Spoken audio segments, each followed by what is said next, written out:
me, Michelle Dewberry, Monday to Friday, 6 till 7 on Jubes & Co.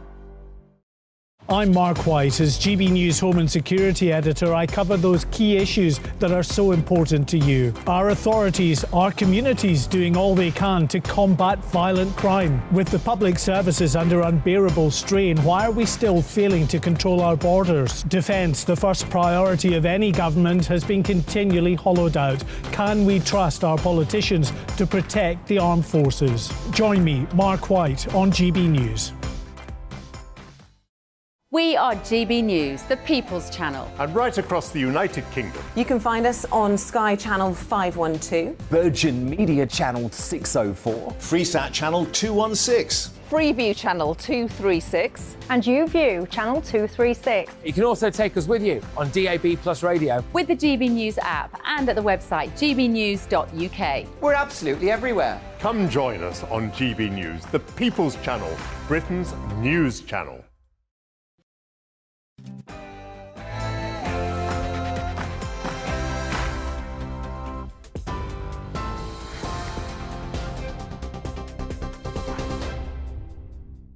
Hello, I'm Ray Addison. Free Speech Nation is coming up, but first here are the headlines. Well, the match is about to get underway between England and Senegal at the World Cup in Qatar. The Africa Cup of Nations holders were runners-up in Group A, while in Group B the Three Lions beat Wales and Iran, but could only draw with the USA. England are playing without Raheem Sterling, who is dealing with a family matter. The winners of this game will take on France in the quarter-final. The Health Secretary is being urged to stop grandstanding and make a deal with unions ahead of NHS strikes this month. The call by former Health Secretary Stephen Dorrell comes as military personnel prepare to cover striking public sector workers. Around 2,000 troops, civil servants and other government volunteers are being trained to help limit disruption during the festive period. Mr Dorrell says demands for a 19% pay rise may not be possible, but the current offer isn't good enough. Most people, remembering the applause that we all gave to the NHS during the pandemic, would think that 3% doesn't properly respond, in particular for low-paid NHS workers, doesn't properly respond to the challenges of the moment. And I would hope that Steve Barclay would come out of the grandstand and engage with the people who he relies on. He can't deliver healthcare sat in the Secretary of State's office. Well, meanwhile, the Rail Delivery Group says it hopes to prevent further train strikes by offering members of the RMT union an 8% pay rise. The deal would be spread over 2 years and includes a guarantee of no compulsory redundancies until April 2024. The head of the police watchdog has been forced to resign over an historical allegation.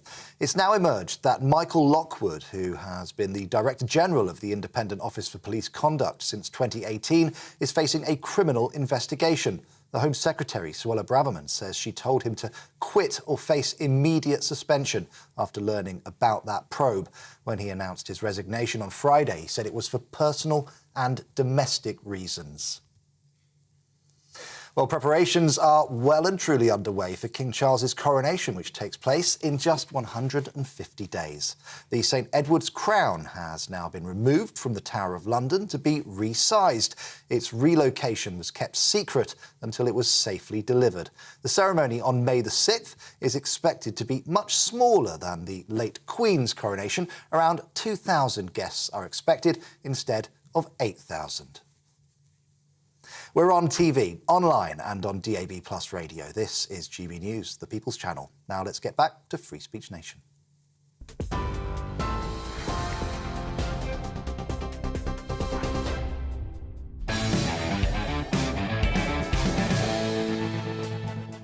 An 83-year-old royal aide is sacked for asking a guest where they're from. Fashion house Balenciaga apologises for a dodgy ad campaign. And Elon Musk releases details of collusion between Twitter and politicians. This is Free Speech Nation.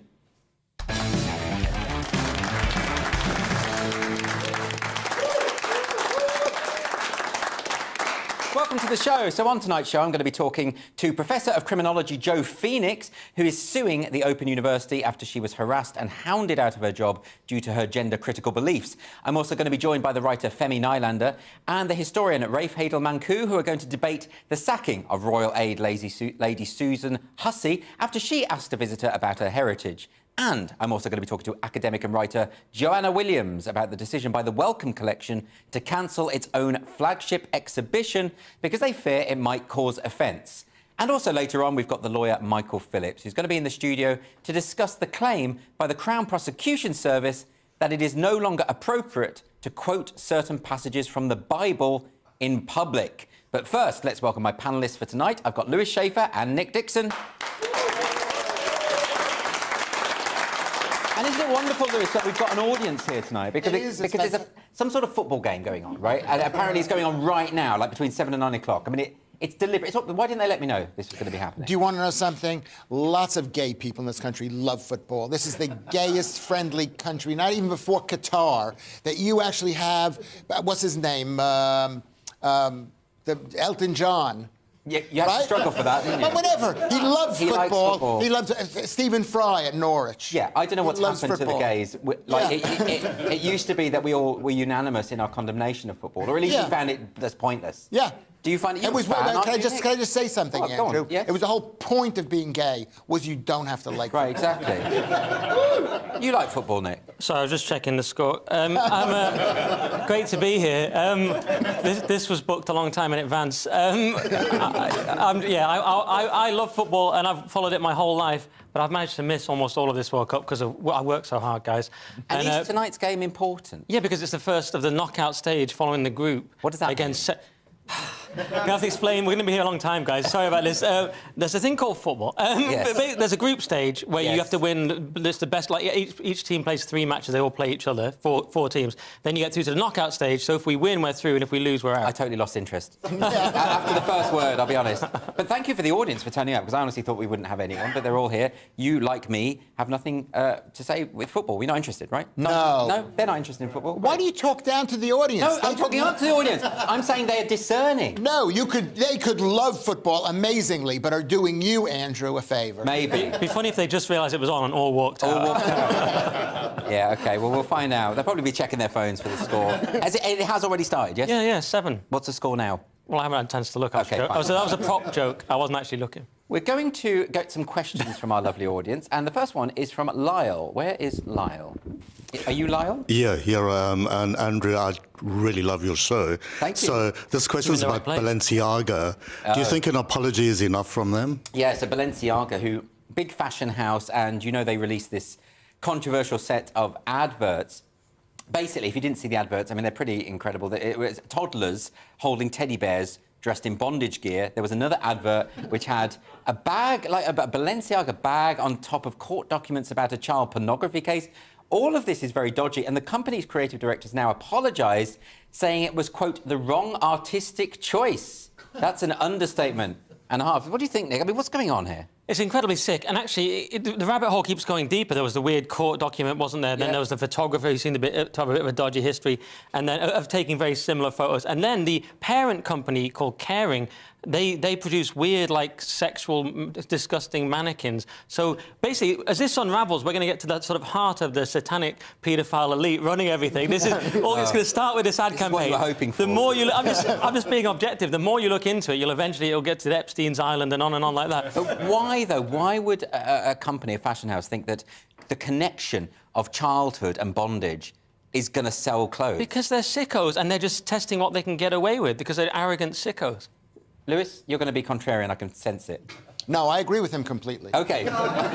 Even that's contrarian, because you're just contradicting what I suggested. Yeah, I don't agree with him, no. I think it's just the end result of this idea that things have to be pushed to the limit. We as artists, comedians and different kinds Don't put me in this. No, but look, there's a picture, by the way, of the girl with the bear in bondage gear. But look, Lewis, I wouldn't care if you had a teddy bear with bondage gear during your stand-up show. I think you've done that, haven't you? I think you've worn bondage gear in stand-up. It's wearing it afterwards. That's the problem. That's the issue. No, but that's the thing. Like an adult show marketed as an adult show is one thing, but connecting it with children like this.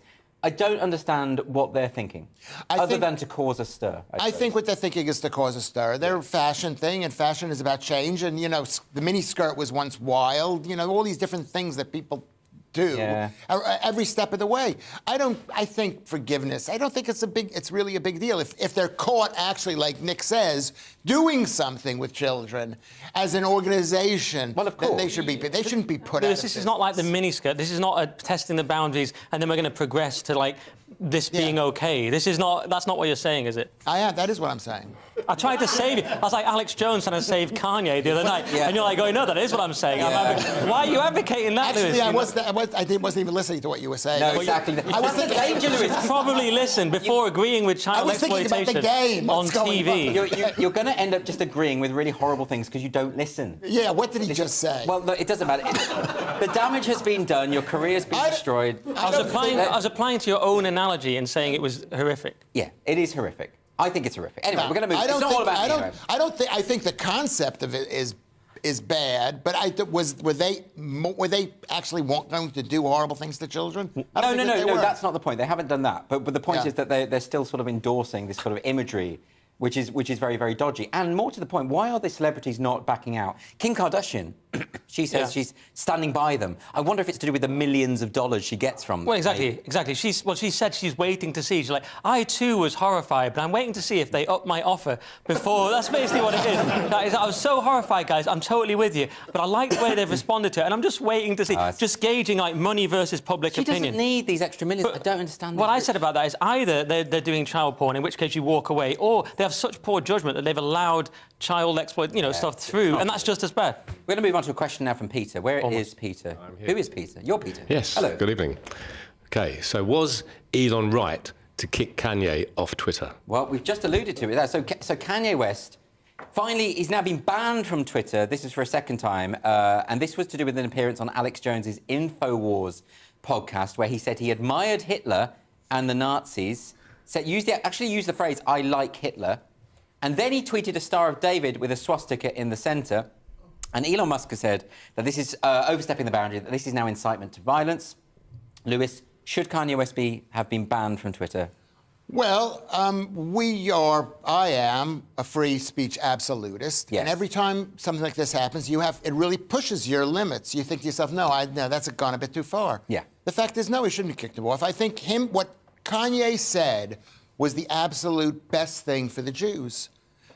Because it was so extreme that even Democrats would have to speak out against it. So this is an interesting point, isn't it? Everyone is in agreement that the things he has said are terrible, anti-Semitic, and the idea of like praising Hitler is just obviously beyond the pale. Right.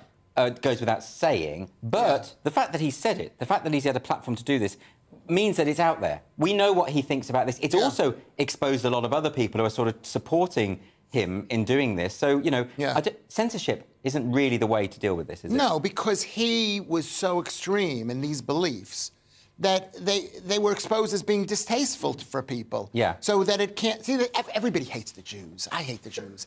Everybody hates the Jews. I should just add here that Lewis is Jewish. I'm a Jew. Lewis is Jewish. Jew, yeah. And it's not true, Lewis, that everyone hates the Jews. I don't hate the Jews. Well, there's something the matter with you. I mean, Lewis is doing his best to get cancelled. You are not Kanye West, Lewis. I'm telling you... You know what this is? You just see his success and his millions, and you're trying to replicate it. You think, this is the way I'm going to do it. I'm an attention seeker, so he's an attention seeker. But the thing about Kanye West, from a Jewish person's point of view, this is the way Jews always think. This is the way, as I believe we think as a group, I can make this statement, is that we're always thinking, is it best for the Jews? Is it good for the Jews? Is it bad for the Jews? When Kanye West said, I like Hitler was okay, that was bad for the Jews. Because when Kanye said that the Jews control Hollywood. Yes. As every Jew who knows the Jews control Hollywood, like myself, okay? Well, I know the Jews control Hollywood because they don't call me. But again, listen, Lewis being very contrarian. No, you could say it's contrarian. I think it's a decent point because the Jews don't control Hollywood. No, they do control Hollywood. They totally do. They don't control. I'm going to put a stop to this, Nick. No. Nick, I think you're being a bit too sensitive here. Let's say the Jews don't control Hollywood. Yeah, but let's say people that. believe that they control Hollywood. When Right. he said the Jews control Hollywood, the Jews think this is bad for the Jews. They're coming at us. But when he went a step further, everyone said, let him say what he wants to say because no one respects him. Okay, Nick, can you talk about this subject without sort of making things Without worse? doing any of that. Yeah. I'm surprised Lewis is not wearing a mask over his head like Kanye. Well, a couple of things. To answer the question directly, he shouldn't be banned from Twitter because there's no coherent policy from Musk. The symbol, someone sent me a thing saying, actually, it's an ancient symbol and it doesn't mean what you think. I don't know because I haven't had time to look into that. It's very distasteful. But it's certainly distasteful, but Musk said it incited violence, and that's his excuse for banning him, because that's the rule he set out. Yeah. I don't see how it incites violence. No, it probably doesn't meet the Brandenburg threshold for incitement to violence. Definitely not. Right, so he shouldn't be banned from Twitter. It's gross, and you know, it's anti-Semitic. I'm not in favour of it, but I don't think he should be banned. And in general about his comments, they were obviously, they were distasteful. He was trying to push boundaries and create some sort of storm. At one point, it sounded like he was making a Christian point, because he said, I love everyone. I love the surgeon that performed surgery on my mother, which killed his mother. So it was like a radical love point. But then he ruined it with just a slew of kind of fairly standard Holocaust denial stuff. You don't think he's going a bit mad? I mean, this is like a breakdown. I don't buy into that. A lot of people say that, and I think it's a sort of concern trolling that you see. But, oh, he's just not well. I personally think he should. A lot of singers and rappers in America have bought into some of this stuff. It's like Nation of Islam, Louis Farrakhan stuff. Michael Jackson had dodgy lyrics about Jewish people.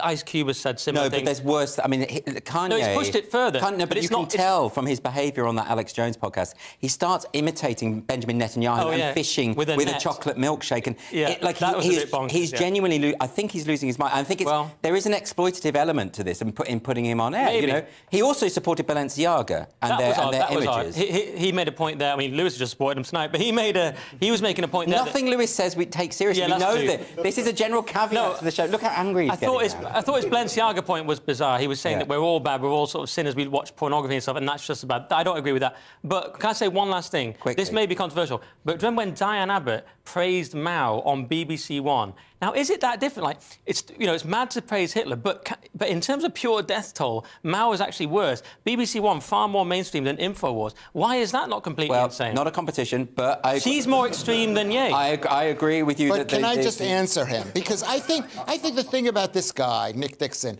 is he's a little too smart for his own good. Okay, so he actually believes this stuff that he says, and you listen to it sounds intelligent, but no, he's wrong. Kanye has gone mad. Yes. He's gone mad, and I know it because I've been there. Okay? Yeah. When you lose your kids, he went through a horrible divorce from his wife. His wife just dumped him. He hasn't seen his 4 kids. It drives... His mind is... He's definitely enraged by that, but is that actual medical... No. Now, this scrap, I've got to put it... We've got to get more questions from the audience, Lewis. I mean, I'm enjoying the scrap, but we do need some more questions. And then he also in Lewis. He went vegan. He went vegan. You're going to start on the vegans now? Okay. Yes. Next Google question veganism and mental illness. I believe Next question is from Ryan. Lewis, please, Ryan. Good evening. Hello. Can I just apologise for this? It's normally a bit more, formal than moderated, but anyway, go on. The question is, would you trust Elon Musk in your brain? No. So Elon Musk, this is the Neuralink company, so he's trying to roll out this brain microchip, which is going to be sort of implanted in people's brains. He says it's going to be ready in 6 months. And this is but look, it's designed to help people living with paralysis to talk and walk again, all of that sort of stuff. But it's also what they call transhumanism. It's this idea that we can effectively exacerbate our brain power through implants. A number of monkeys have died during the clinical trial. So maybe that's that. But that's actually, the monkeys are the least of my worry. The problem is him playing God and turning us into cyborgs. Well, I'm anti-monkey death, but what he's doing is... the monkey was using a mouse with his mind, and the idea is if you're a quadriplegic or something, you'll be able to operate things with your mind. He said better than if you have full use of your hands. That's the goal. Okay. And the other goal, he said, was if you're blind and have never actually had sight, they want to be able to restore sight. I don't know if restore is even the right word, because even give you sight even if you've never had it. So those goals are very noble. The danger is Elon Musk ends up controlling the world with his mind. That's obviously... Well, there's that. Like Isn't this open to exploitation? Well, I mean, of course. if you have a brain, scary, a chip in your brain that's controlled by a computer, or at least connected to a computer, what's to stop? Well, if it was Bill Gates, I'd be absolutely terrified. Because it's Musk. Because I like Musk and he has a bit of free speech on Twitter, I'm more open to him controlling my mind. Though there is a red flag as well. Lewis, if Lewis someone is still put a angry chip from the last into your brain, then this show would be improved, because I think someone in the studio would be able to just, control your excesses. That's what I want to happen. Do you want to... Yeah, but you know what? I'd like someone to. You're right. I mean, you said it as a joke, but I'd like someone to control me. Do you think I want to be this way? No. I'd like to have a career in this. I'd like to be. But the point is about this. This is what Elon Musk does. He comes up with a kernel of an idea that somebody else has come up with. I mean, because yes, he didn't invent this. He didn't invent this. He didn't invent the cars or the rocket ships or digging tunnels. But he's found a way. Loser. This is another Ponzi scheme, like Tesla is. It's just a way of increasing the value of it to a point when then he's just going to bail. Well, we'll see what happens. We've got one more question before the break, and this is from James. Who is James? Hello, James. How are you? So, should posties be allowed to fly flags from their vans? Yeah, so Royal Mail has banned its postmen from flying England and Wales flags on company vehicles during the World Cup, and the firm said flags could cause rows between workers, pedestrians and road users, and they also claim that flags could blow off and become hazards to other motorists. I mean, there is a health and safety issue here, Lewis, isn't there? I mean, or is it just a sort of anti-nationalist or anti-football? What's going on there? I think it just looks stupid. Really. You never see like a really smart, rich person with a flag, an England flag coming out of his car. You know, you never see. I can't even think of somebody who's like, they epitomizes everything that's good about this country. Yeah, but you say that, but we have an audience here tonight who hate football. That's the only thing. But here, but actually, here comes salt of the earth. What about, all right, postmen wearing, but is it not, if they're flying the flags, right, and they're delivering to a house that is anti-nationalist, isn't there a kind of conflict there? Then they're in the wrong country because it's the flag of this country. We got this weird shame about our flag. We're the only country that seems to have it, pretty much. Well, Western countries might have it, I don't know, but we seem to be the worst in the world for being ashamed of our flag. It's got to the point where the only time you're allowed it is during the World Cup, and now that's shrinking to not even allowed it then. But they'll just get rid of the flag entirely. We'll just have the EU flag in then. Even though we're not even in Europe. It's not that though, Nick, is it? It's not about flying the flag. It's about flying the flag at work. You know, if I came here tonight draped in an England flag, you would think it was weird, right? You're not really. You're on the road. I mean, you're not really at work. Are you just driving on the road? You're not coming in with face paint to the office saying, "Got the letters, lads." You know what I mean? It's not. It's nonsense. Let them fly it. And Americans shouldn't be commenting on this anyway. Why is he even in our country? Yeah. Lewis, he has a point there. Because I was invited in to do a job that no other British person would do, which was to have sex with my wife. Right, and on that note, let's go to a break. After the break on Free Speech Nation... Can we edit that out? We can't, Lewis, because it's live. I've told you this before. No, if that's wrong... We can't edit anything you say, so edit yourself. You need a filter. I told you this. Oh, OK. After the break, we're going to be discussing the news that a new bill aimed at preventing universities from cancelling controversial speakers has now been watered down. Not good. See you in a few minutes.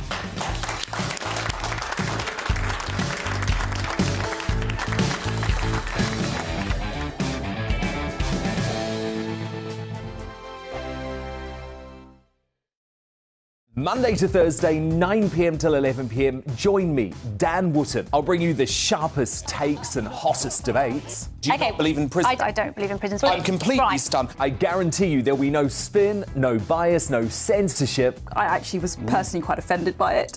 And no reason to go to bed. So I guess they've always been quite woke. That's Dan Wootton tonight on TV, radio and online. Monday to Thursday from 9 p.m. till 11 p.m. on GB News. The People's Channel, Britain's news channel.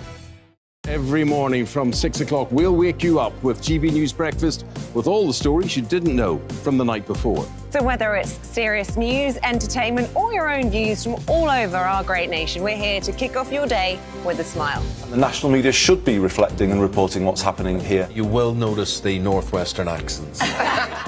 Whether you're with us on TV, radio, or online, every morning, it's breakfast from 6 a.m. Hope you can join us.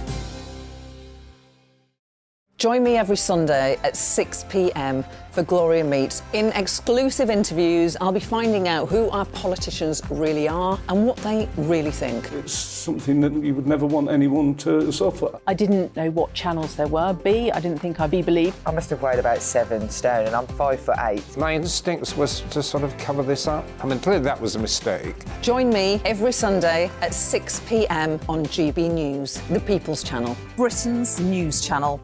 Hello there, it's Eamon Holmes here from Breakfast on GB News. We're not just on your television and your screens, you know. We're on DAB plus digital radio, so you can listen to your favourite shows on the move. If you've not yet listened to GB News Radio, it's very simple. We're on your radio player and TuneIn apps, on your smart speaker, phone or tablet, or online at gbnews.uk. Take us with you wherever you go. GB News Radio. You never have to miss a moment of the People's Channel. My name's Tom Harwood and join me 9:30 a.m. every weekday for The Briefing, your one-stop shop for everything you need to know about what's going on in politics today. I wonder if this is a deal that might need to be like the biscuits in this factory, twice baked. Is there not an opportunity here to win out against the extremes? Tom Harwood, GB News. What are you going to do about it? Things should have been done differently, and they certainly are being done differently. Don't miss it. The Briefing with me, Tom Harwood, 9:30 Monday to Friday on GB News. Hello, I'm Simon Evans. Join me on GB News for Headliners at 11 p.m, where I'll be joined by two of the country's top comedians as we take a look at tomorrow's newspapers tonight. If it's a big story, we'll be covering it, I guarantee, but we'll also have some fun along the way. That's GB News Headliners at 11 p.m. We won't put you to sleep, unlike some of the other paper review shows out there.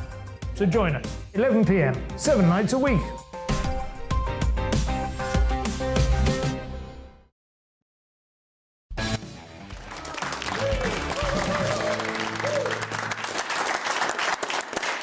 Welcome back to Free Speech Nation. A new law aimed at preventing universities from cancelling controversial speakers has been watered down.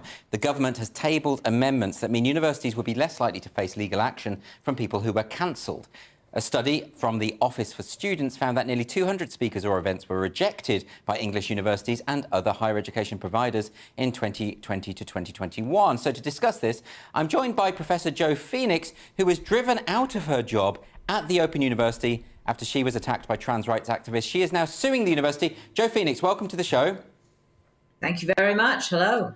We're going to start. I'd just like for you to tell us what happened to you at the Open University and what action are you now taking? Well, it started fairly shortly after I arrived. I was made very aware that my views were not suitable to be expressed within the department and in the context in which I worked. And it all led to a head. There were all sorts of things that happened along a 3 or 4 year time period. But it all led to a head when myself and John Pike and a few other colleagues opened the Gender Critical Research Network at the Open University. And at that point, it was just like big, huge red targets all over us, not just on our back, everywhere on us. And we got engulfed in what can only be described as an absolute storm of harassment. And you've had it very bad. I mean, you've been diagnosed with PTSD and all sorts of horrible things have happened to you.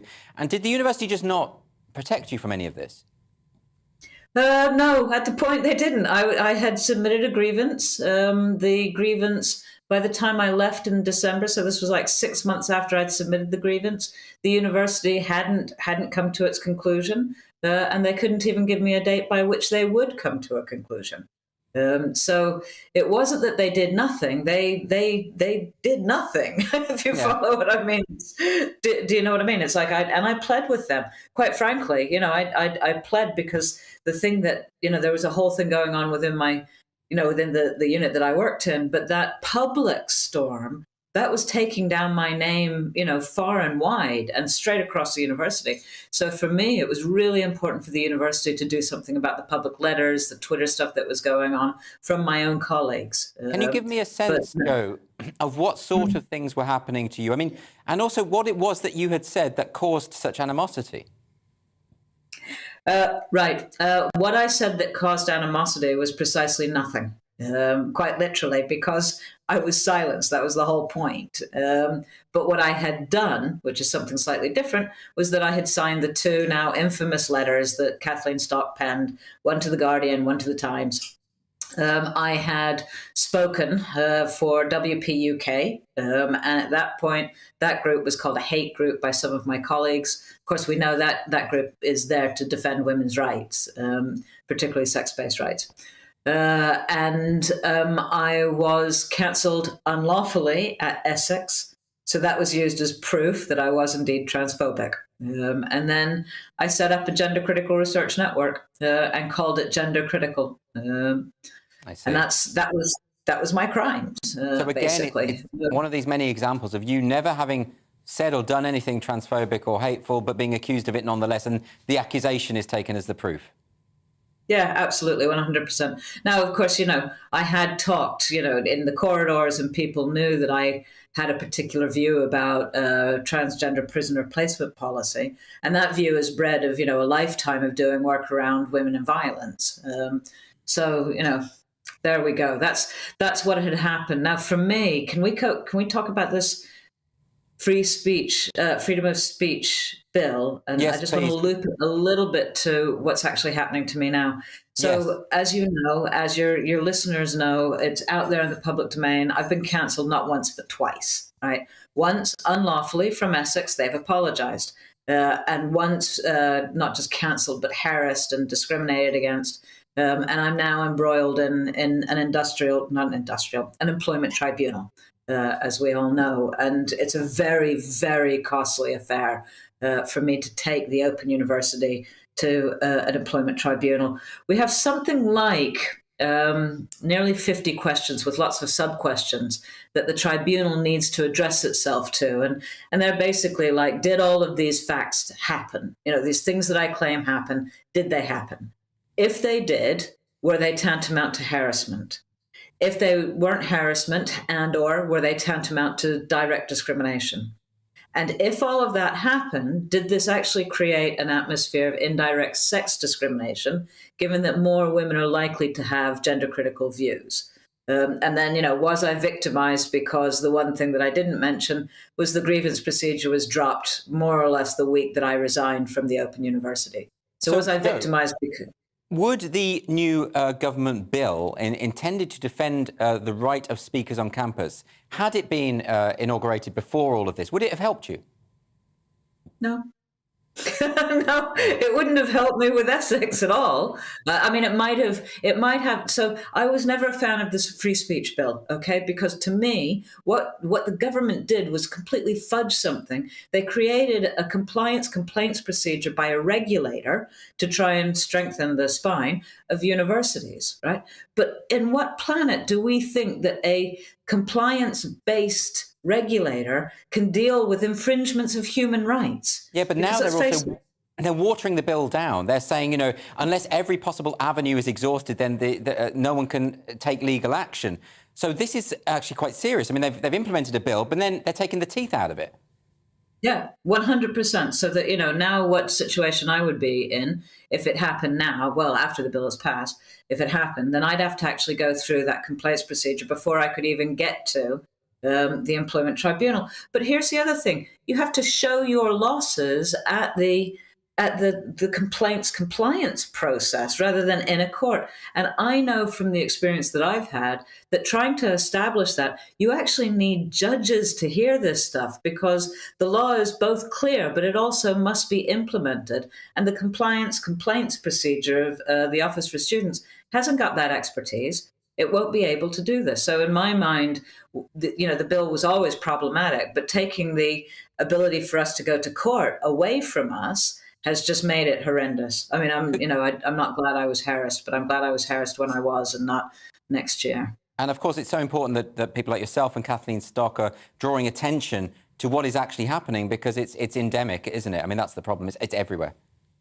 Yeah, it is. And, there's some really interesting, sad stuff that's been coming out over the course of the last year. There are all sorts of minor cancellations that nobody hears about and can't be collected by the Office for Students. So those research grants that get, canned at the ethics level. I've heard now of 2 researchers and 1 PhD student who, following the publication of some of their research, activists have made complaints about ethics. Right.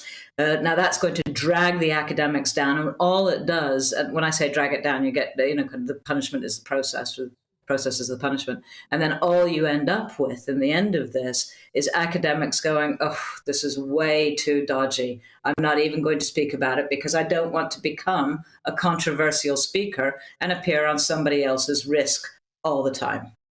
Thank you so much for coming on to talk to us about this. Just quickly before you go, how can people support you in terms of, raising money for this tribunal? Yeah, I'm a long way away. We've got another few more months, 11 more months. I've got 11 more legal bills. We are spending money because we have to do disclosures, all of that. If people could go to Crowd Justice and Google Professor Phoenix, they'll find my case. Any donations, literally any donations, make a huge difference, even if it's just £1. Well, Professor Joe Phoenix, good luck with it, and thank you very much for joining me today. After the break on Free Speech Nation, we're going to be debating the royal racism row that saw 83-year-old Lady Susan Hussey resign. See you in 2 minutes.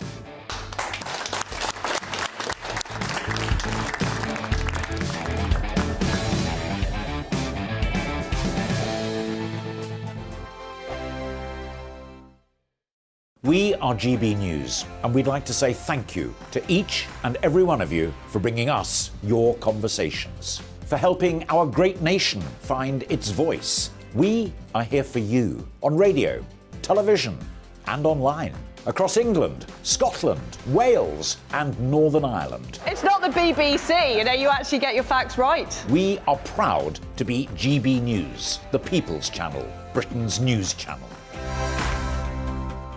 Hi there, it's Stephen and Anne. At breakfast from 6 a.m, you'll always be caught up with everything you need to know, the latest headlines, opinions and debates. We'll bring you the good news and the bad, but most of all, we're here for you. Remember, send in your views and let us know what you would like us to talk about. That's because we're your news channel. And every morning at 6 a.m, it's breakfast on GB News. Monday to Thursday on GB News, it's Bev Turner Today from 10 a.m. We're going to be here for you, our GB News family, to keep you up to date, but also make you smile. There's a guy who went from puberty to adultery. And I can't wait to bring a few of my own opinions. I have no time for cultural totalitarianism. We'll engage in passionate, but always polite debate, with your thoughts and opinions at the centre of it all. Only on GB News, the People's Channel, Britain's news channel. Join me, Nana Akue, Saturday and Sunday afternoons on GB News. Expect fiery debate and passionate discussion as me and my panel tackle some of the biggest topics hitting the headlines. It's a place for everyone's opinion. No one gets cancelled, but no one gets an easy ride. Oh, she's on it today! Be ready for conversations that are fierce, frank, and of course, fun. Every Saturday and Sunday afternoon from 4 p.m. on GB News, the People's Channel. Join my show Farage, 7 p.m. till 8 p.m. Monday through Thursday, and there you will get opinion, analysis, debate, and I'll cover stories that nobody else dares to touch. You've been cancelled. Join the club.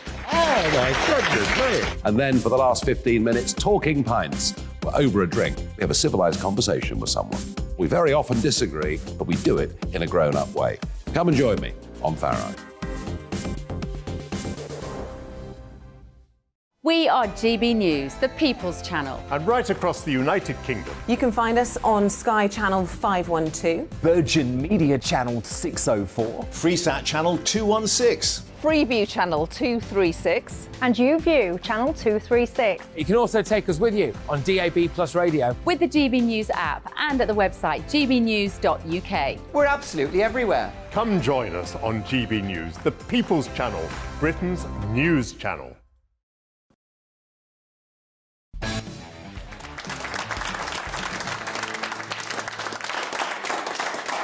Welcome back to Free Speech Nation with me, Andrew Doyle. Later on in the show, I'm going to be turning agony uncle with the help of my panel, Lewis Schaefer and Nick Dixon, to help you deal with your unfiltered dilemmas. So please do email us at gbviews@gbnews.uk. We're going to do our best to answer your questions. Now, it's been another turbulent week for the royal family. A day before the trailer for Harry and Meghan's new Netflix documentary was released, a woman who worked for the royals for more than 60 years resigned after she was accused of racism.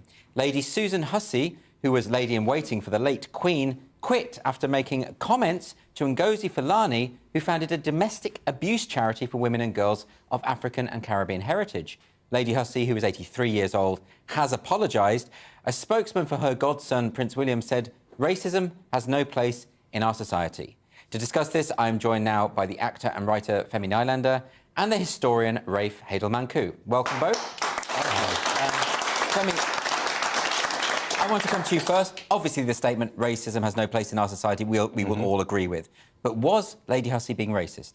I think that there was definitely an issue. If you ask someone where do they come from, if you ask me where I come from, my response will be straight away, I grew up in the UK, my parents are from Nigeria. But I think, especially someone of Caribbean background, someone who doesn't actually...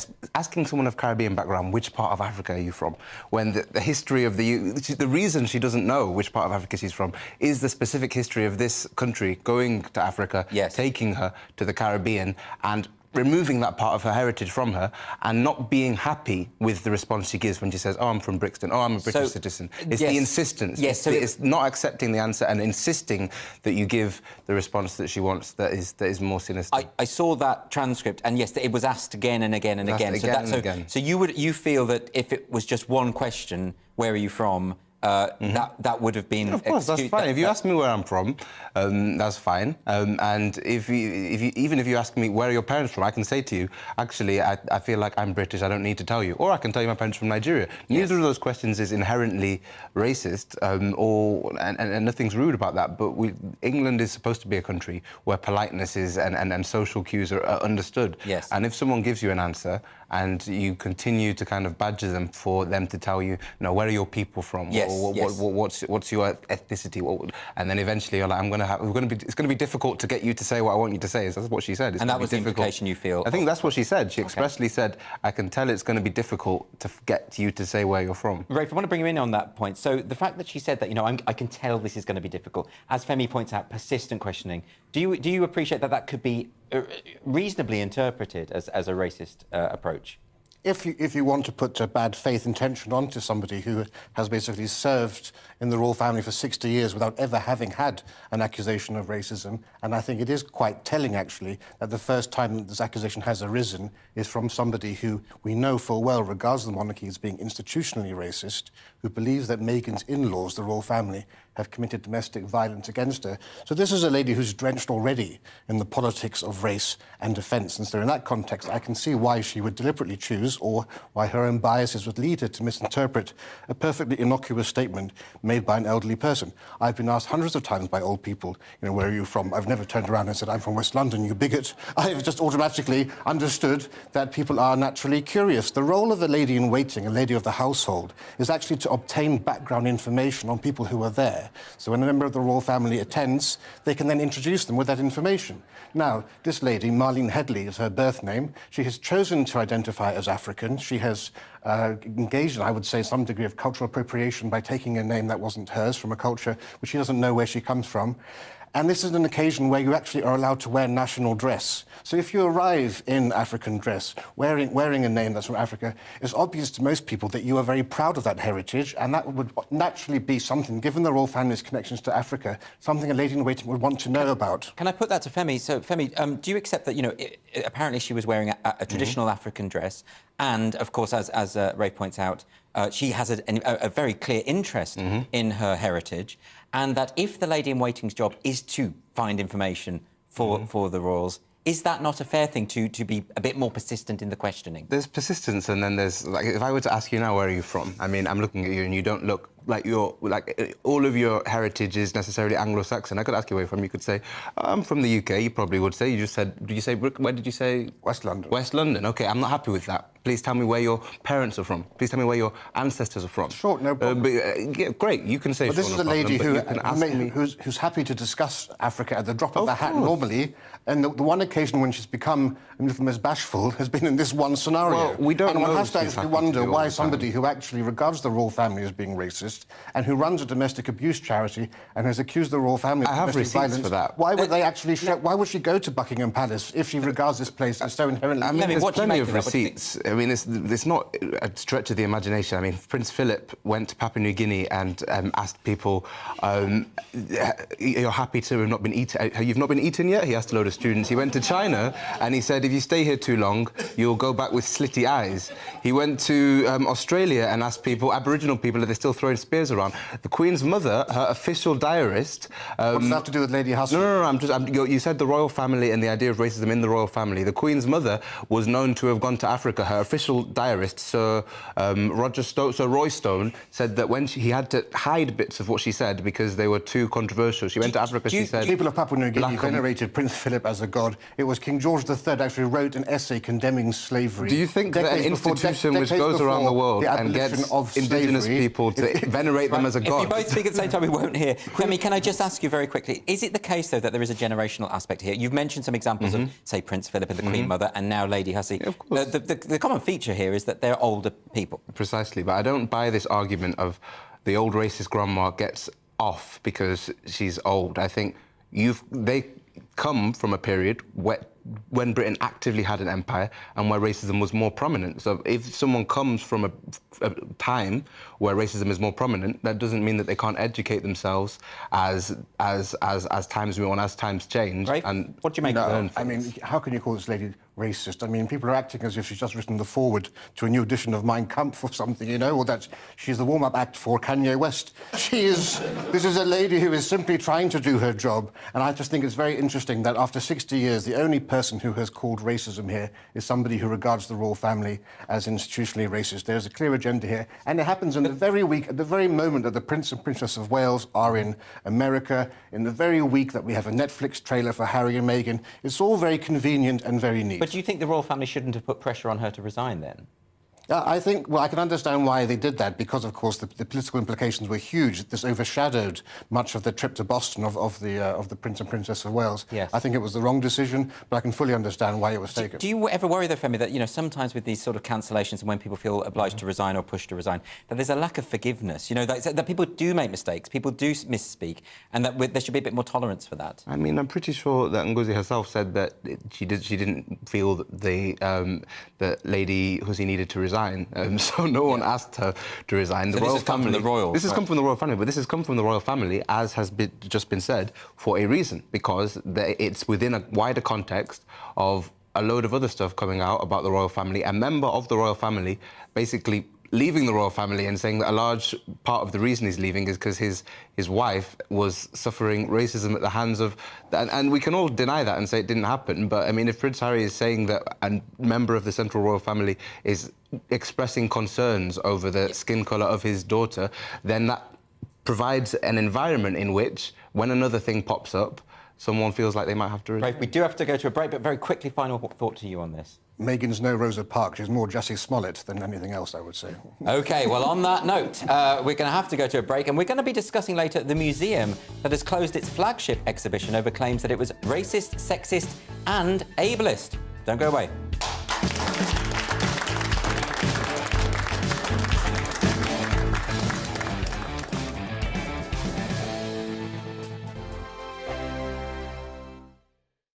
Monday to Thursday nights on GB News. At 6, it's Dubes & Co.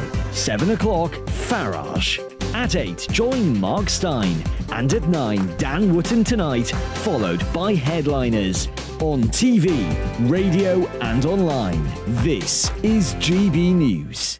Here on GB News Live, we'll be keeping you in the picture, finding out what's happening across the country and finding out why it matters to you. We'll have the facts fast with our team of reporters and specialist correspondents. Wherever it's happening, we'll be there from 12 noon on TV, radio and online. GB News, the People's Channel, Britain's news channel. Hello, I'm Michelle Dewberry, and you can join me every weekday 6 till 7 on Dubes & Kerr. Me and my panel will get stuck right into the day's events, and I can tell you, in fact, I can warn you, expect some robust debates, some strong opinions and perspectives from both sides of the fence. It's about you at home as well. I love to read out all of your comments, or at least as many as I can. So join me, Michelle Dewberry, Monday to Friday, 6 till 7 on Dubes & Kerr. We are GB News, the People's Channel. Why not take us home with you by visiting the GB News shop at gbnews.store. You'll find all the official merchandise, a really good present actually for yourself, your friends or your family. We ship across the UK mainland at no extra cost. GB News, the People's Channel. I'm Mark White. As GB News Home and Security Editor, I cover those key issues that are so important to you. Our authorities, our communities doing all they can to combat violent crime. With the public services under unbearable strain, why are we still failing to control our borders? Defence, the first priority of any government, has been continually hollowed out. Can we trust our politicians to protect the armed forces? Join me, Mark White, on GB News. We are GB News, right across the nation. You can get us on television, on radio, on digital. We're absolutely everywhere. Amazing! You see, amazing! You remind me of me in the European Parliament. But here's the most important bit. We are not part of the mainstream establishment. We think and speak just like you do. We are the People's Channel. Magnificent. That's really, really thoughtful. Come and join us on GB News, the People's News Channel.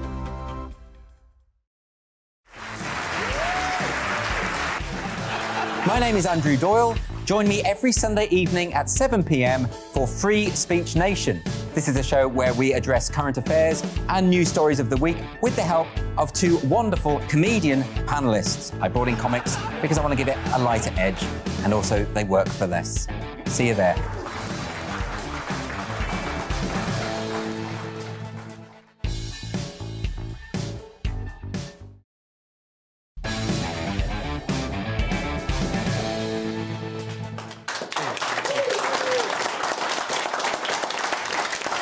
Free Speech Nation.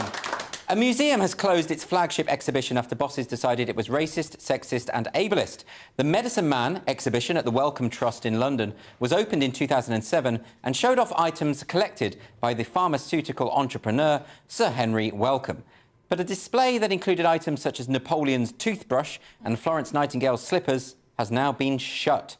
Joining me to discuss this is Dr. Joanna Williams, who's the Head of Education and Culture at Policy Exchange. Joanna, thanks for joining me tonight. Can I ask you about this? The Wellcome collection, I've seen this collection. It's an impressive collection and an exhibit that perhaps people should be able to see.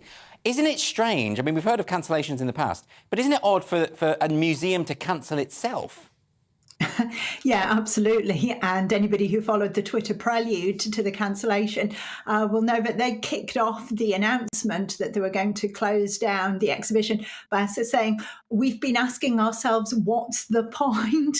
You just can't think of a more kind of Philistine or nihilistic question for museum curators to be asking themselves. It's like teachers talking about education, asking themselves, what's the point?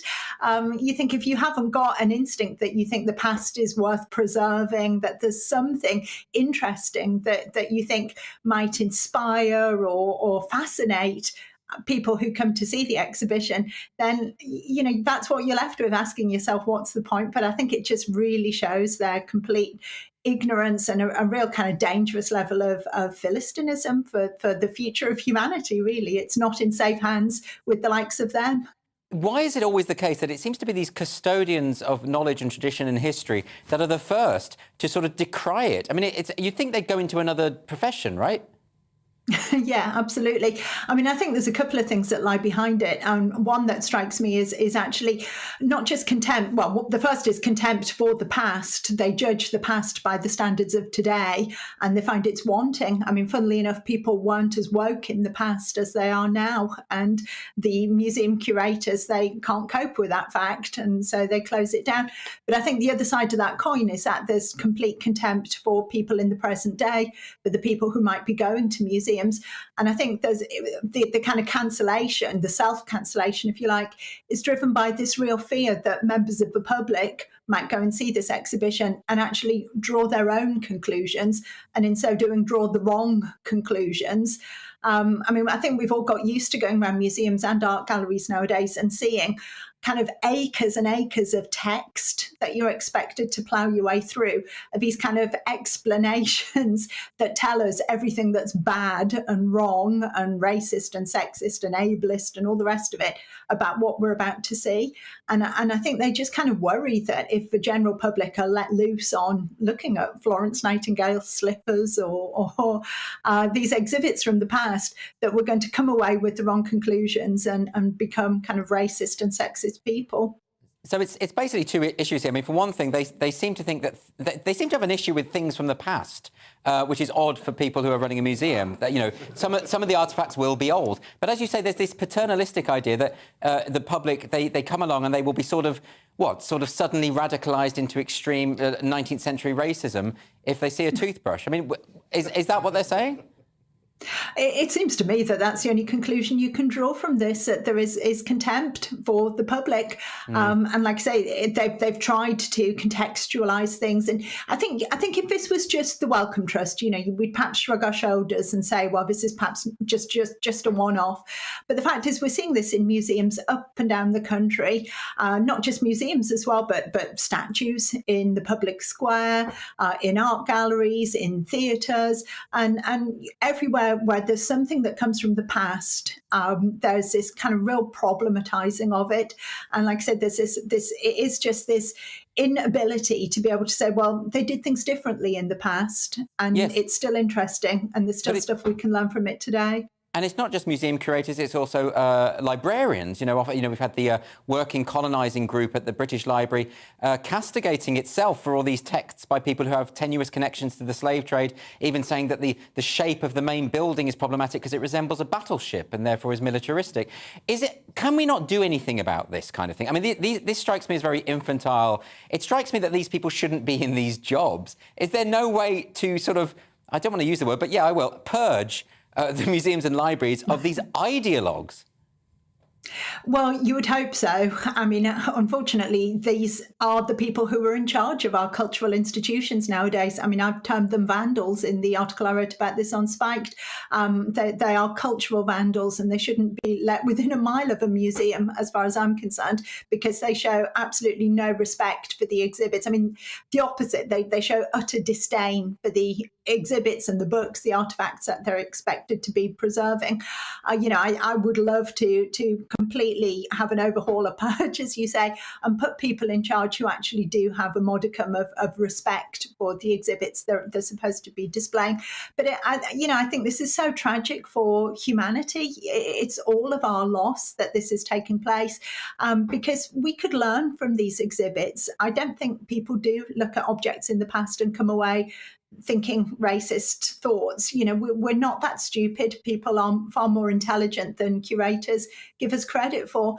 And I do worry about what is the potential loss of knowledge, kind of humanity's collective knowledge that we've built up over thousands of years, that we're now depriving future generations of having access to. You know, what might people learn and take away from these exhibits that we're not being able to do anymore?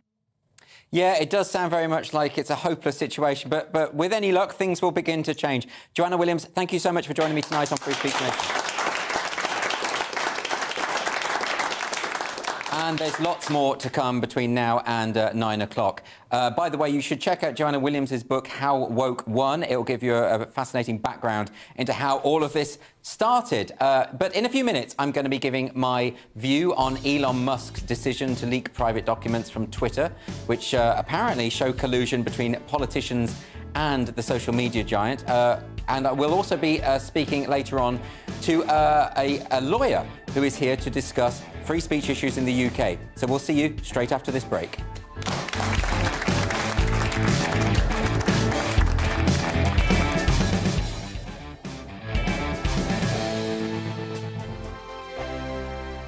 I'm Mark Dolan. Join me at 11 on GB News for Headliners, in which I'll be joined by two of the UK's top comedians discussing tomorrow's papers.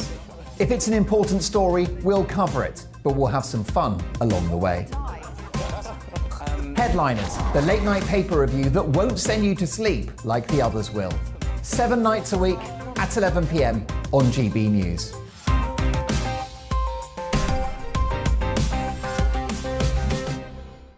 Monday to Thursday nights on GB News. At 6, it's Dubes & Co. 7 o'clock, Farage. At 8, join Mark Stein. And at 9, Dan Wootton Tonight, followed by Headliners. On TV, radio and online. This is GB News. Monday to Thursday, 9 p.m. till 11 p.m. Join me, Dan Wootton. I'll bring you the sharpest takes and hottest debates. Do you not believe in prison? I don't believe in prisons. I'm completely stunned. I guarantee you there'll be no spin, no bias, no censorship. I actually was personally quite offended by it. And no reason to go to bed. So I guess they've always been quite woke. That's Dan Wootton Tonight on TV, radio and online. Monday to Thursday from 9 p.m. till 11 p.m. on GB News. The People's Channel, Britain's news channel. Join me, Lawrence Fox, on GB News. Frank, fun, fearless and sometimes serious, much as I love a Friday night punch-up, what I really want is a battle of ideas. I want to look at things differently. I want to hear different voices and engage with your unique experiences. Every Friday at 7 p.m. on GB News. Hello, I'm Esther McVeigh. And I'm Philip Davis. Whether you're watching or listening on TV, online or on radio, we handpick the latest stories, debates and expert opinions for your weekend. So whether that's politics, news or showbiz, we've got it covered. Join us every Saturday morning at 10 o'clock on GB News. Join me every Sunday at 6 p.m. for Gloria Meets. In exclusive interviews, I'll be finding out who our politicians really are and what they really think. It's something that you would never want anyone to suffer. I didn't know what channels there were. B, I didn't think I'd be believed. I must have weighed about 7 stone and I'm 5'8". My instincts was to sort of cover this up. I mean, clearly that was a mistake. Join me every Sunday at 6 p.m. on GB News, the People's Channel, Britain's news channel. Hello there, it's Eamon Holmes here from Breakfast on GB News. We're not just on your television and your screens, you know. We're on DAB plus digital radio, so you can listen to your favourite shows on the move. If you've not yet listened to GB News Radio, it's very simple. We're on your radio player and TuneIn apps, on your smart speaker, phone or tablet, or online at gbnews.uk. Take us with you wherever you go. GB News Radio. You never have to miss a moment of the People's Channel.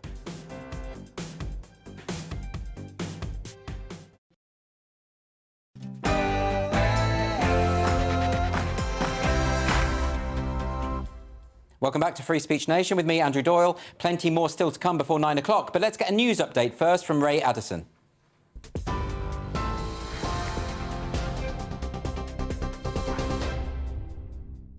Thanks, Andrew. Here's the latest from the GB Newsroom.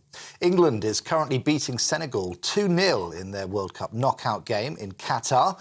Midfielder Jordan Henderson scored the first goal in the 38th minute with an assist from Jude Bellingham. Captain Harry Kane then knocked in one in the second in the dying minutes of the first half, his first of the tournament. Senegal will be keen to make better use of some decent chances as the second half gets underway. The winners will take on France in the quarter-final on Saturday. The RMT union has rejected an 8% pay offer aimed at preventing further strikes this month. The rail delivery group had also offered to guarantee there would be no compulsory redundancies before April 2024. However, the UK's biggest rail workers union said the deal wouldn't have protected its members' working conditions and would lead to unsafe practices. The Health Secretary is being urged to stop grandstanding and make a deal with unions ahead of NHS strikes this month. The call by former Health Secretary Stephen Dorrell comes as military personnel prepare to cover striking public sector workers. Around 2,000 troops, civil servants and other government volunteers are being trained to help limit disruption during the festive period. The head of the police watchdog has been forced to resign over an historical allegation. It's now emerged that Michael Lockwood, who has been the Director General of the Independent Office for Police Conduct since 2018, is facing a criminal investigation. The Home Secretary says she told him to quit or face immediate suspension after learning about the probe. When he announced his resignation on Friday, he said it was for personal and domestic reasons. And preparations are well underway now for King Charles's coronation, which takes place in just 150 days. The St Edward's crown has now been removed from the Tower of London to be resized. Its relocation was kept secret until it was safely delivered. The ceremony on May the 6th is expected to be much smaller than the late Queen's coronation. Around 2,000 guests are expected instead of 8,000. On TV, online and on DAB plus radio, this is GB News. Back now to Free Speech Nation.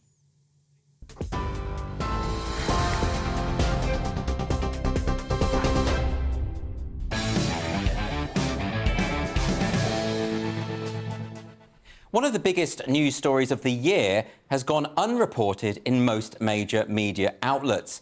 A couple of days ago, Elon Musk released files from Twitter via the journalist Matt Taibbi, which detailed the way in which the company had censored an article by the New York Post in the run-up to the last election.